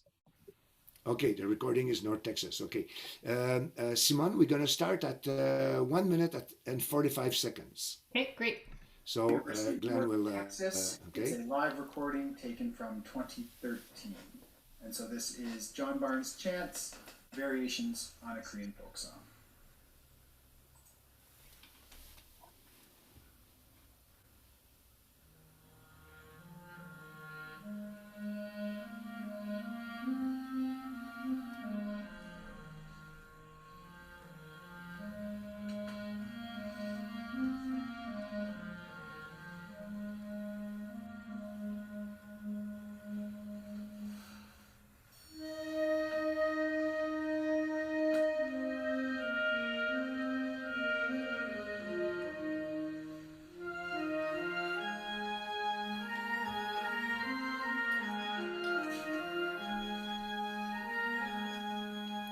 Okay, thank you very much, Simon. Can you hold on? Yeah, thank you. Okay, nice communication, Glenn. I know it's following a recording again. We all know it's a challenge. So we have to communicate with a non-existent group. It's not easy. Okay, my first suggestion would be in a real situation. Of course, we don't, following a recording, no matter what we do, the recording will continue, okay? But in a real situation, Glenn, I would suggest if you want to stop conducting, which is fine, I have no problem with that. If you want to stop conducting for the first clarinet statement, I would at least give a 2 measures pulse, like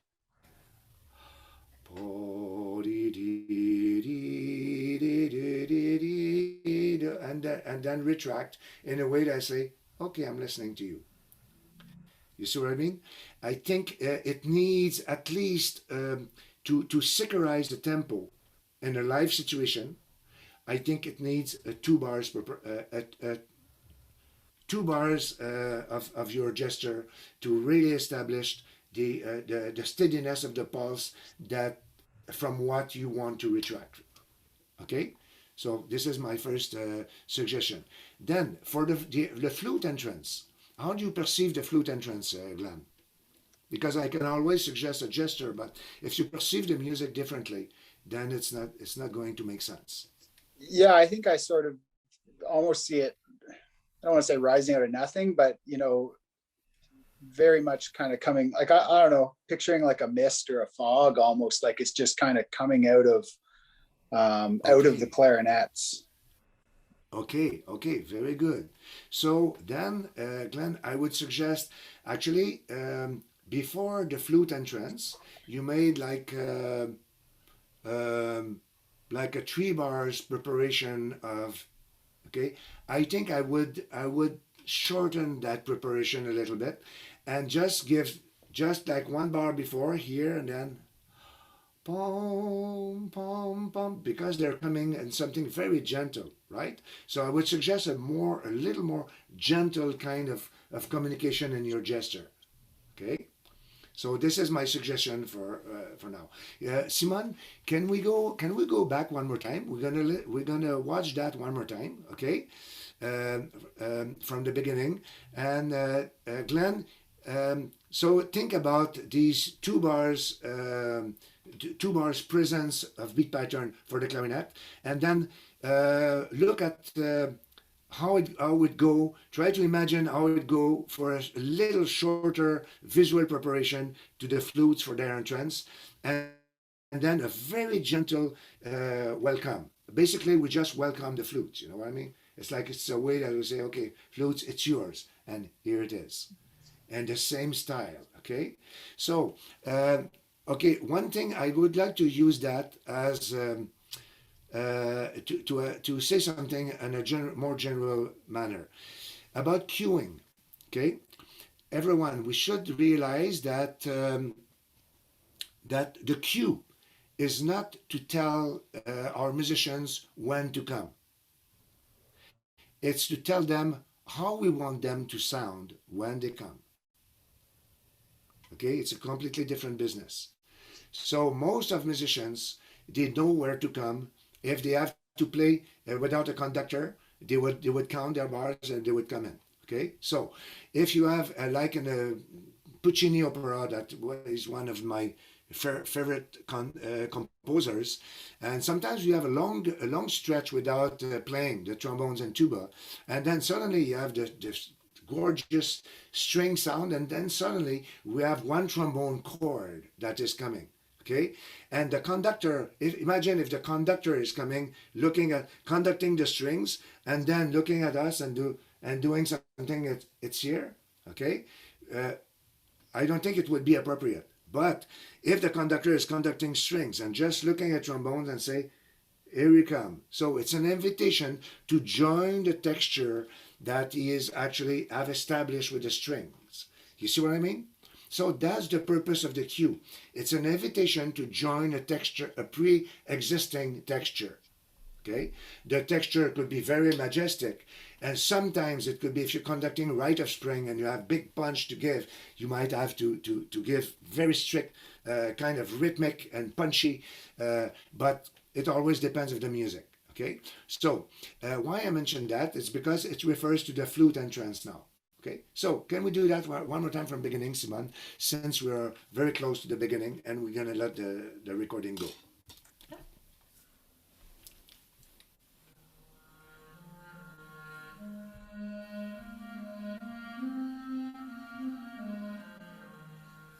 Nice visual contact.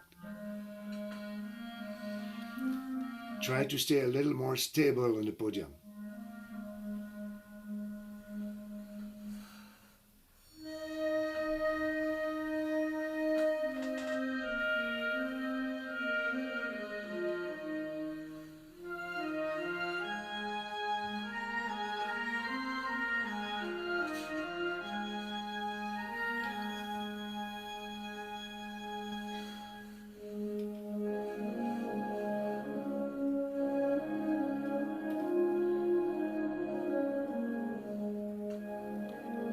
Interesting. Okay, Simon, okay. Okay, now the video as the sound has switched one beat off to the video. It's not on the original. I watched it yesterday. It was perfectly aligned. Now it has been an hesitation produced by Zoom. Is it possible to get out of the video and return to this exact timing, please? Yeah, I will try and see if I can make that work. Hopefully it's gonna work, because now it was.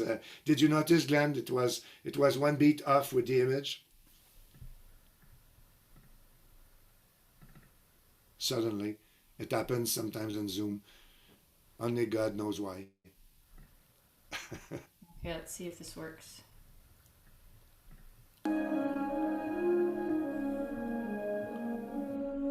Thank you. Thank you. It works.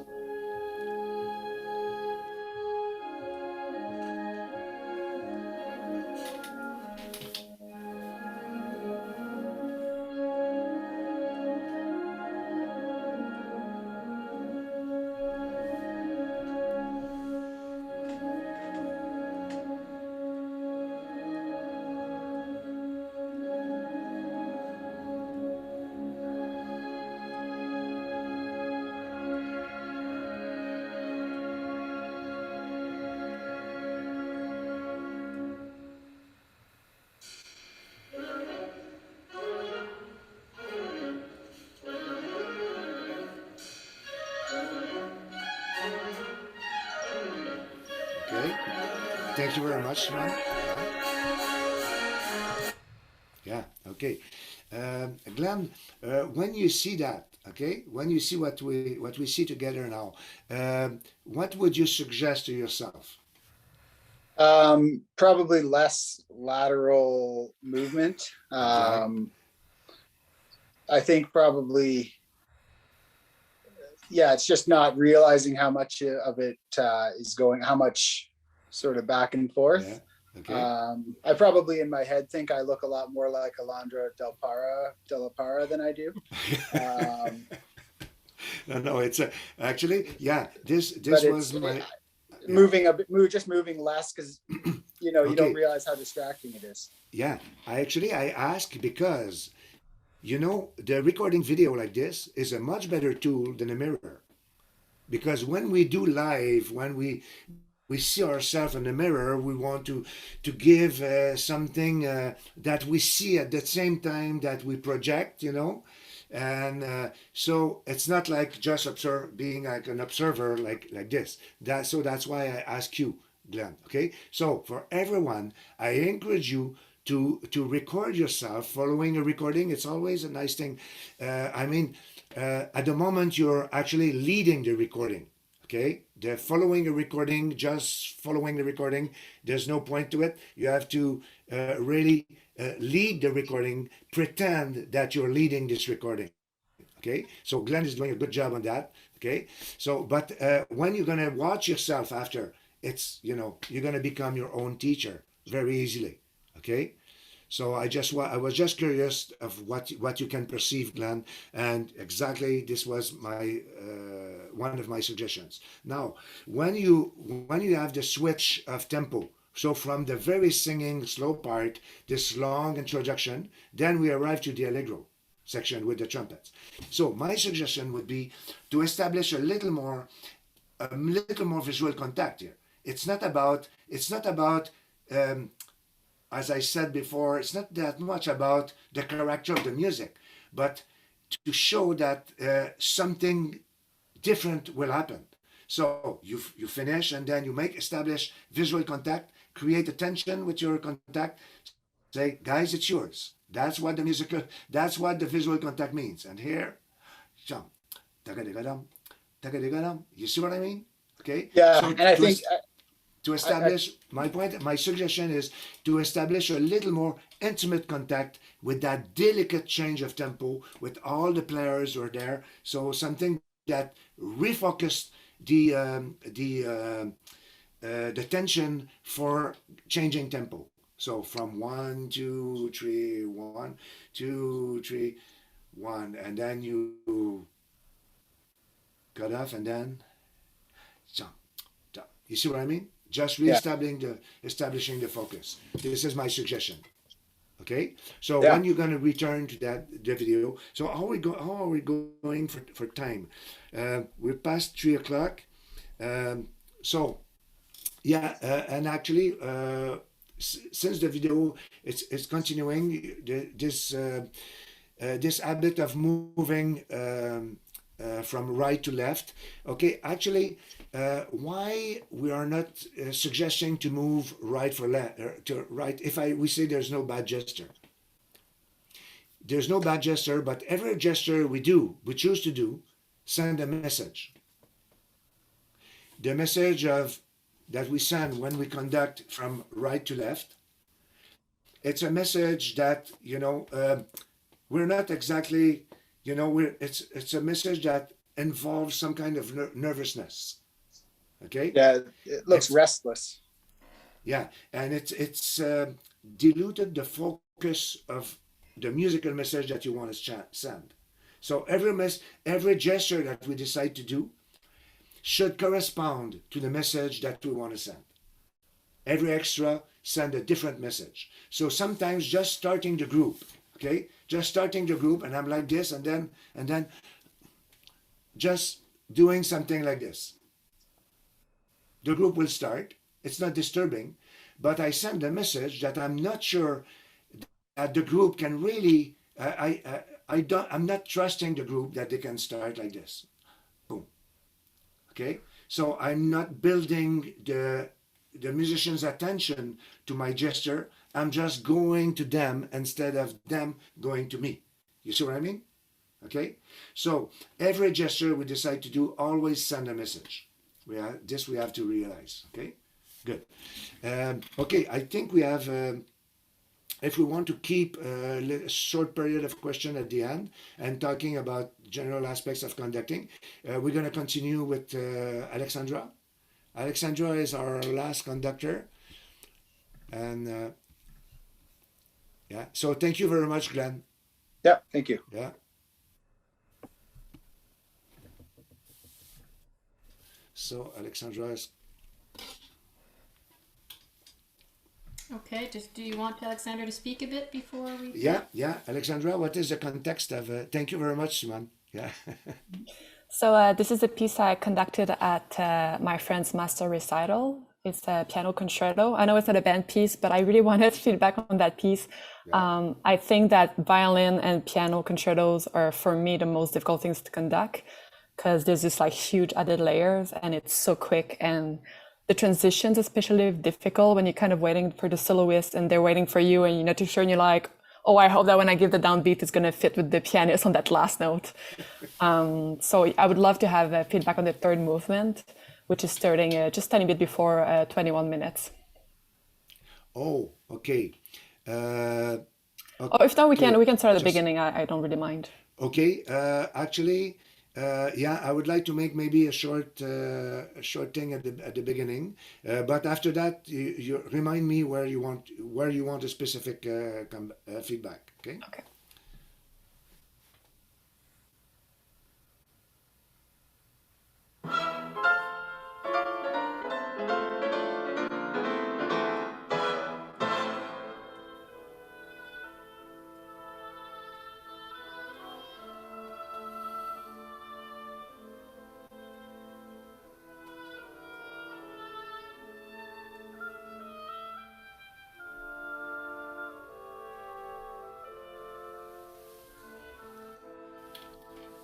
Okay, thank you very much, man. Yeah.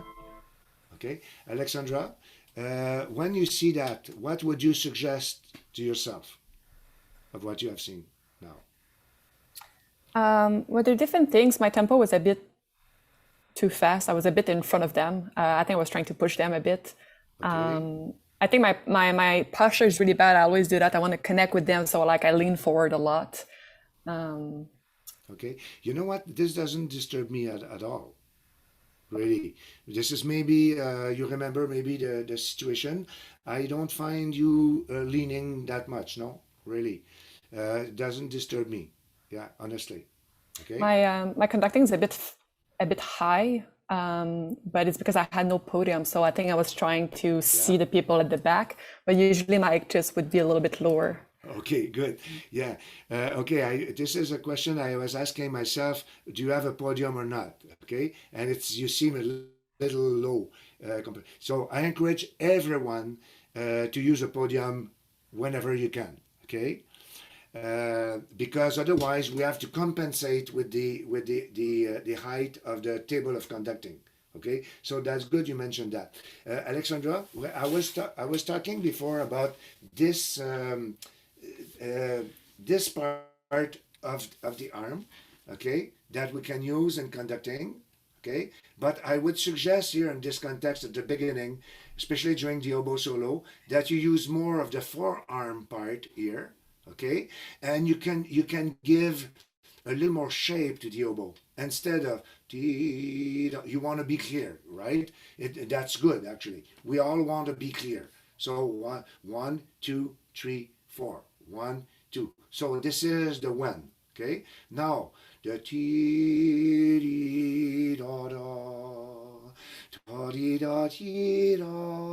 Just try to provide a little more shape to the music. Actually, you know, the oboist is actually leading the thing. Okay, so we can always. I will take that minute to talk about how we follow the soloist in the orchestra.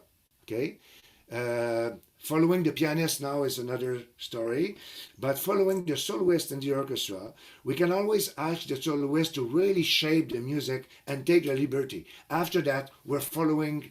The shape that we provide is for the accompaniment to support the soloist. You see what I mean? Okay, so this is an important aspect.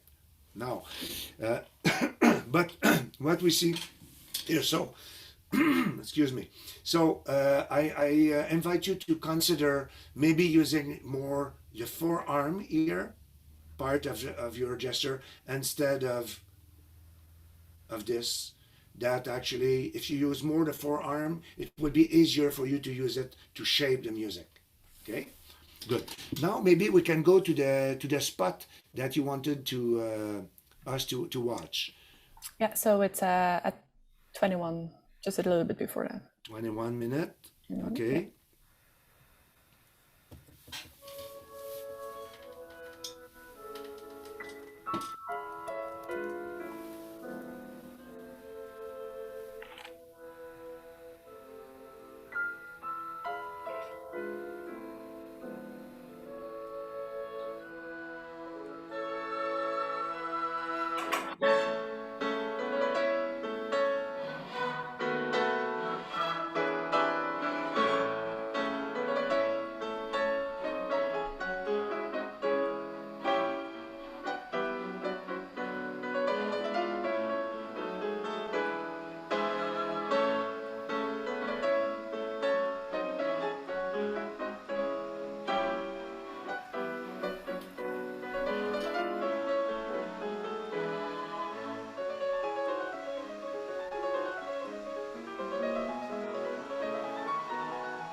Okay, thank you. Okay, okay. Have we did we see enough, Alexandra? Yeah, the very difficult part is a bit later, but I know It's a bit later. We're Okay. a bit limited with time, so it's Okay. No, it's okay. We can continue. How far later? Can you tell us? It's soon. Soon. Okay, good. Okay. Now, in general, while to follow a soloist that is on our back, like the piano in this situation here, we always have to anticipate slightly the sound of the soloist, to anticipate our gesture, to provoke the sound of the orchestra with the soloist. Otherwise, the orchestra will sound a little late, okay, to the soloist. So this is a general principle, okay? So we have to, but of course, we need a soloist that announce his intention, his or her intentions. Okay, so the soloist has to be very clear on their intentions, and the consciousness that an orchestra has to follow the soloist. Okay, I remember we have done some international piano competition, the Montreal piano competition here, and we had conductor Otto Werner Müller actually was conducting the soloist, and one of the soloists, the conductor stopped and he said, "I'm sorry, I can't follow you," because the soloist didn't have rhythm and did not announce his intention. So it was almost impossible to follow. Okay, so of course the soloists have to announce the intention, and in a way that the conductor can anticipate slightly the musical decisions of the soloist. Okay, this is a very important aspect. So Alexandra, did you have one rehearsal without just with the soloist, without the orchestra? So this is a concert situation. Just with the soloist? Just with the soloist? Just me and the pianist? Yeah. Yes, I did.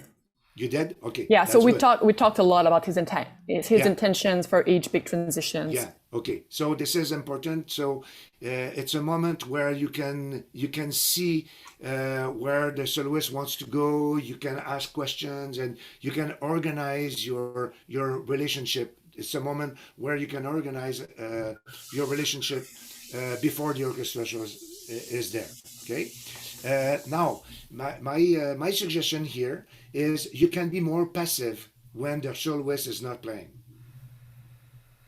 Okay, you keep beating here. It could be more discreet like this, and then suddenly engage the orchestra in something more active. So 1, 2, 1, and then make the orchestra ready, and then pam pam, and then when the soloist is playing alone again, you can be a little more passive, just using fingers like this instead of conducting like this, because there's not enough difference, to my opinion, not enough difference between what is here. It's a little bit like you're conducting something that is not existent. Okay, you see what I mean? So a little more passive. This passive gesture, a passive gesture is a gesture that is present without producing sound. So it's very important that make this difference. Okay, so we're going to continue, and then we're going to go for a period of questions. Okay, we're going to continue up to the spot where you want me to. I'll try to discover where the delicate spot is.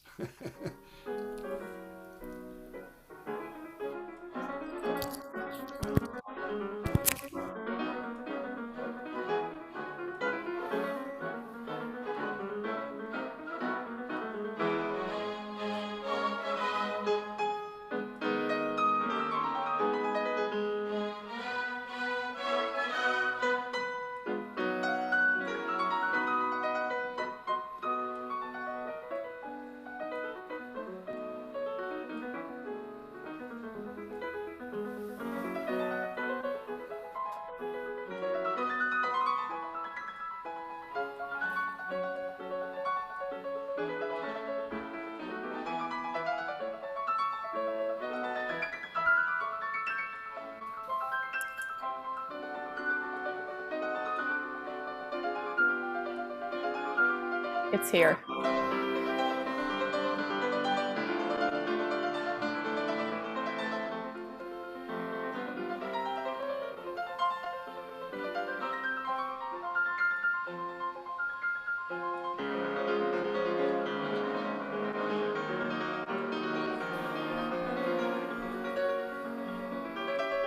Okay.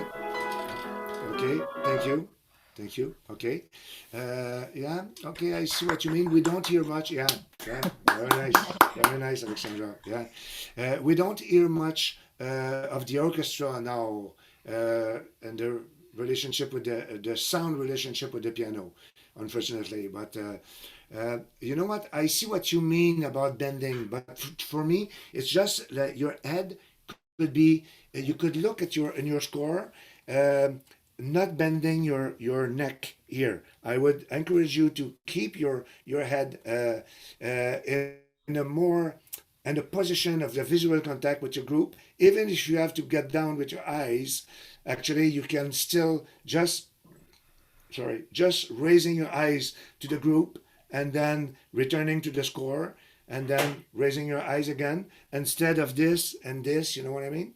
Mm-hmm. Okay, this would contribute to keep a better relationship here, and this would contribute to help you also not to bend as much as you have. But here, honestly, I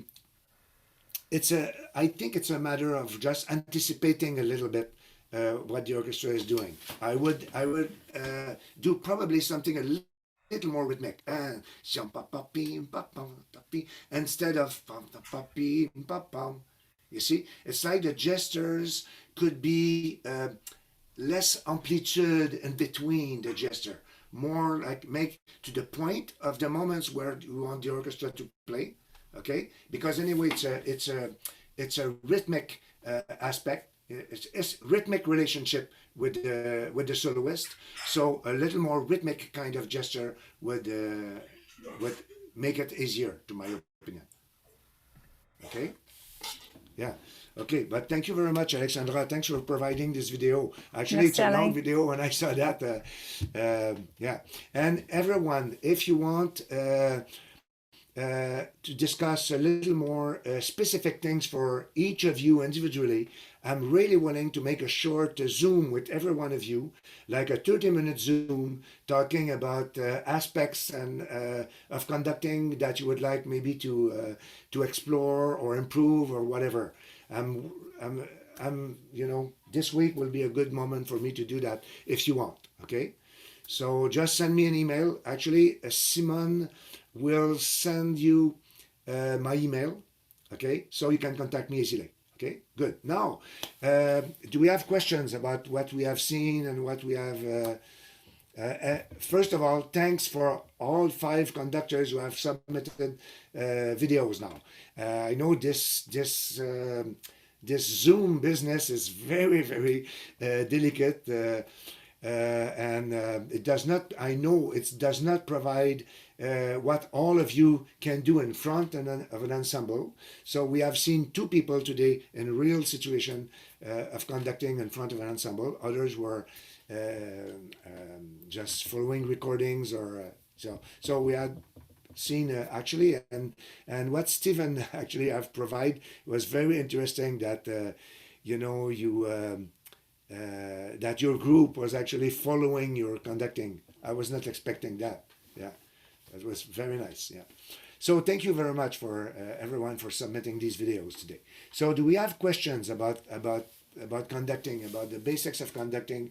I know we have said that according to these 4 great conductors that we have seen, they don't seem to care much about the technique, but the technique is something very integrated for them, something very natural that they can detach and return very naturally. Okay, so I would say, I would define it a little bit that way. Okay. Of course, the most the clearer conductor that we have seen was Zubin Mehta. He was a march in 2/4, and he was just never getting out of the pulse. But he was all conductors have announced a lot. Maybe I could say a few words about the fact that a conductor has to announce about the conducting, the pattern. Okay. My perspective about the pattern is a pattern of 4. I'll face. So my camera is there. Yeah, a pattern of 4. The position of the baton should be in a general. I'm talking in a general perspective. Okay, there's always exceptions to that, but the position of the baton should be between my eyes and the eyes of the musicians, as much as possible, as a general principle. So, the 4/4 pattern, 1, 2, 3, 4. Look at the loop here. 1, 2, 3, 4. Now I switch in 3. 1, 2, 3. Just from the downbeat, I announce if I'm in 4 or if I'm in 3. Just because of the direction of the loop. So 1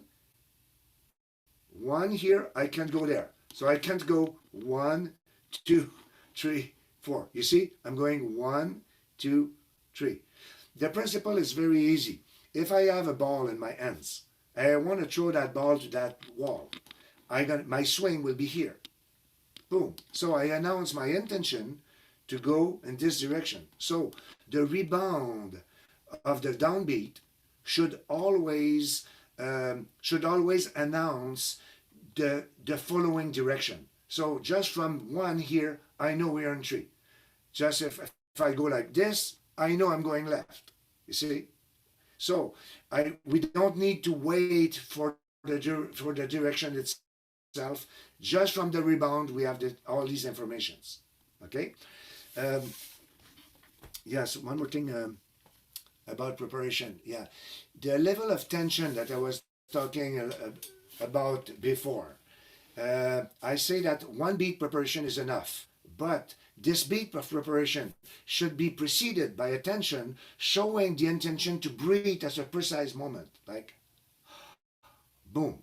So, of course, we should not abuse this moment of tension. We should not go like this and then ready, yeah, and then everyone is there waiting, and so it could be counterproductive. Okay, so just we are here like this, we rest, and then getting here, ready to go, and then boom. Okay, so that the gesture is actually the space here tells exactly your musicians where and how to breathe. Okay, so if I start something slow and generous like a chorale, my breath will be more like boom. Okay, so I encourage a slow breath that will impact the sound of my first beat. Okay, now if we have to start in a fast tempo, imagine we have to start in a fast tempo in 2/4 or 4/4, doesn't matter, where we have a rhythm inside of the first beat. So tam tagada pam pam as an example. Okay, so I start like tam tagada pam pam. It's not enough to give only one beat preparation. If I just go sham tagada pam pam tagada, that's speed here. That one beat here is not enough because there is a rhythm inside the first beat. So between the first and the second beat, so there's no moment to place that rhythm in between the two beats. So this needs 2 beats preparation. So these 2 beats preparation is a click, a passive beat, just a passive. It's a click followed by a breath, active, and a sound. So it's a click, breathe, play. So if I have to go tap tagada pap pap tagada pap, I would go like this, click, shap tagada pap pap. You see what I mean? And not tap tagada pap pap. It's not enough to secure the precise rhythm during the first beat. Do you have any question about that? Okay, always a matter of preparation. Okay, what time is it? Yeah, we have 5 minutes to go. 5 minutes to go. Yeah, 5 minutes to go. Thank you very much, Simon. Now I would like to take your questions, if you have any.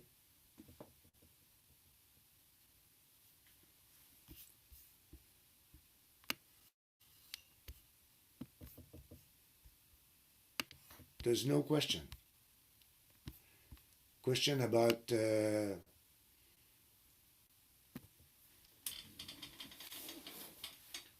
technique, okay. So if there's no question, I'm going to talk a little bit about the active and passive gesture that I think is a very important technique to use as a conductor.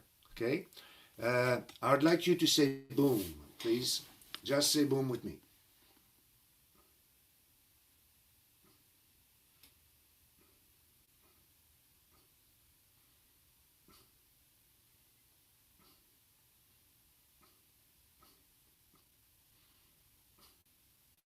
Okay, so you can follow that easily, I'm sure. Okay, so I'm moving in 4/4. The active gesture is a gesture that generates a sound. A passive gesture is a gesture that moves in silence. But this gesture can move in silence and preparing the next sound to come. So if I beat a 4/4, I want a boom on the first beat. I want a sound on the first and third beat. I would go like this. Boom. Boom. Boom. So the fact that I stop and in conducting, we have to announce everything. So the fact that I stop in the first beat is the announce. This is the announce that the second beat is in silence. If I go like this, no stop in the downbeat, so there's a sound in the second beat. Boom, boom. Now I go boom, boom, boom, boom, boom. You see? So this is the active passive. It can apply to any beat. Okay, I'll do it a little faster. I'm gonna do a active gesture, active sound, active gesture on first and fourth. So boom, boom, boom, boom, boom, boom, boom, boom, boom, boom, boom, boom. So you see, it's a second beat in silence. Okay, so it's a very important. It's not that important if you're conducting Mozart, because this music anyway was at the time of Mozart. It was played without a conductor. It doesn't make much difference. But if you're conducting the Rite of Spring or any piece of music that has some rhythmic complexity, you know, Alexandra was actually talking about one day when I shared that in my class, when Alexandra was in my class in Montreal, that we were playing the planets with the Montreal Symphony, and was actually in Ottawa.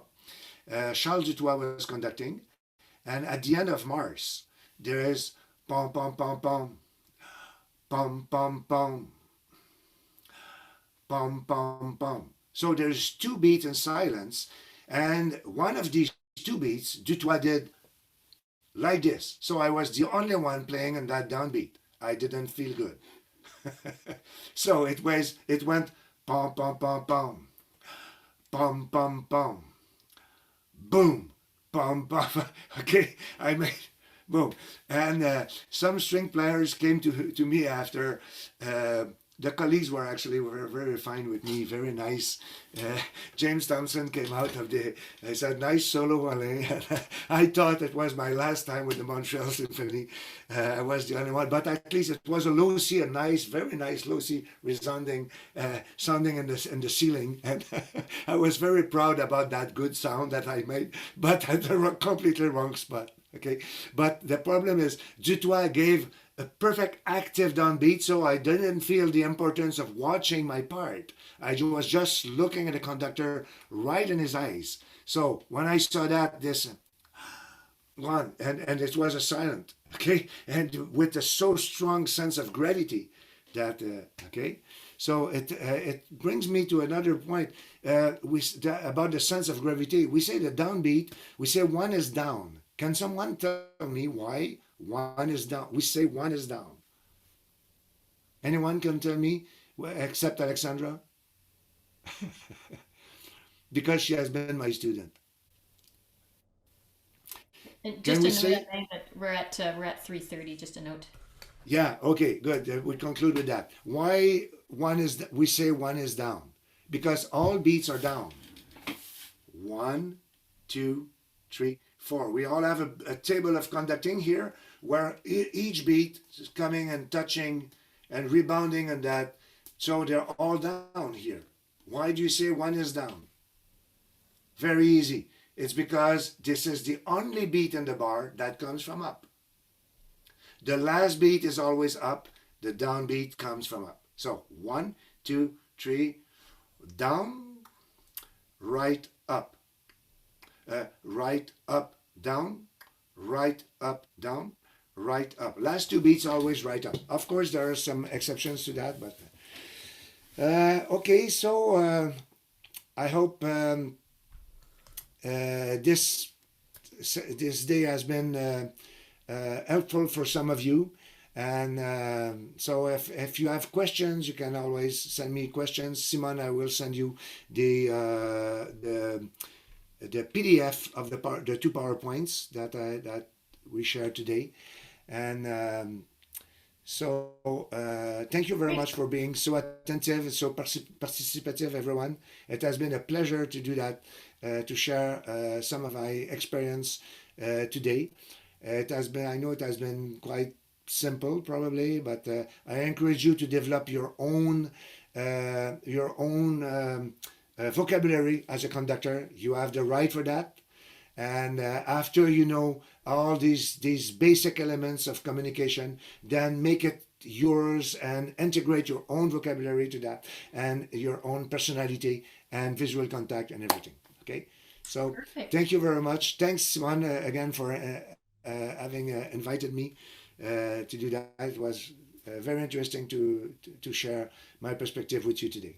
Okay? Great. Thank you so much, So, Alain. Can yeah. we give Alain a round of applause, please? Thank you. Thank you. Thank That you. was really great. Thank you for your energy today. I think a lot of us as teachers know how hard it is to talk all day onto a screen, and it's extra difficult. So we really appreciate your energy, Alain, and all your ideas, and your generous sharing with us today, and willing to share after the event as well.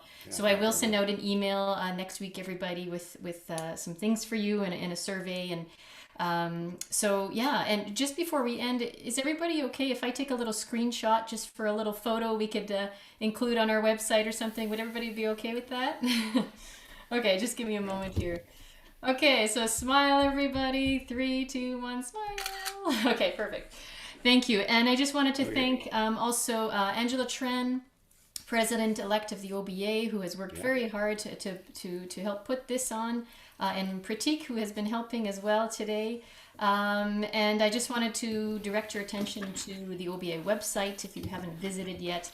Many events, resources listed there. You know, this year, even though it's been such, one of the harder years in all of our memories, the Ontario Band Association has really stepped up and has provided probably even more opportunities than normal, and all sorts of events and speakeasies. And so please go check it out. Instrumental Music Ensemble coming up. This year, which is new, is you can nominate somebody for an award. Outstanding Band Director. I think there's some for your admin, young band directors, etc. So it's all on the website. We encourage you to go check that out. And Angela or Pratik, one of you might want to talk about the idea committee. Yep, I'll go. So we are looking for 3 OBA members to join a working group for what we're calling IDEA, Inclusion, Diversity, Equity, and Access. So as many other organizations are, we're sort of looking to evaluate our policies and procedures, and as far as how we're doing with regards to those things, and compile some resources for educators as well. So if you're interested in that, you can find the information on the Ontario Band Association website. There's a link for that, and we would love to have people come and work with us on this. Great, thanks Pratik. Okay, that brings Simone, can I just make a quick commercial? Yeah, for sure. Sorry, folks. May 20th is the last speakeasy, I think, for the school year, I think. And Jillian and I are hosting a roundtable discussion, and it's called Post-COVID Reboot. What we're going to try to do to get started for next year. Hopefully, we'll all be back in person. So please come and share your ideas and be part of the solution for the coming year. Thanks. Great, thanks David. And that's at 7 p.m.? Yes, I believe so. Okay, perfect. Okay, once again, thank you, Alain, for all of your time. Merci, merci. Thank you. And everybody have a wonderful rest of the weekend. Thank you so much. Thank you.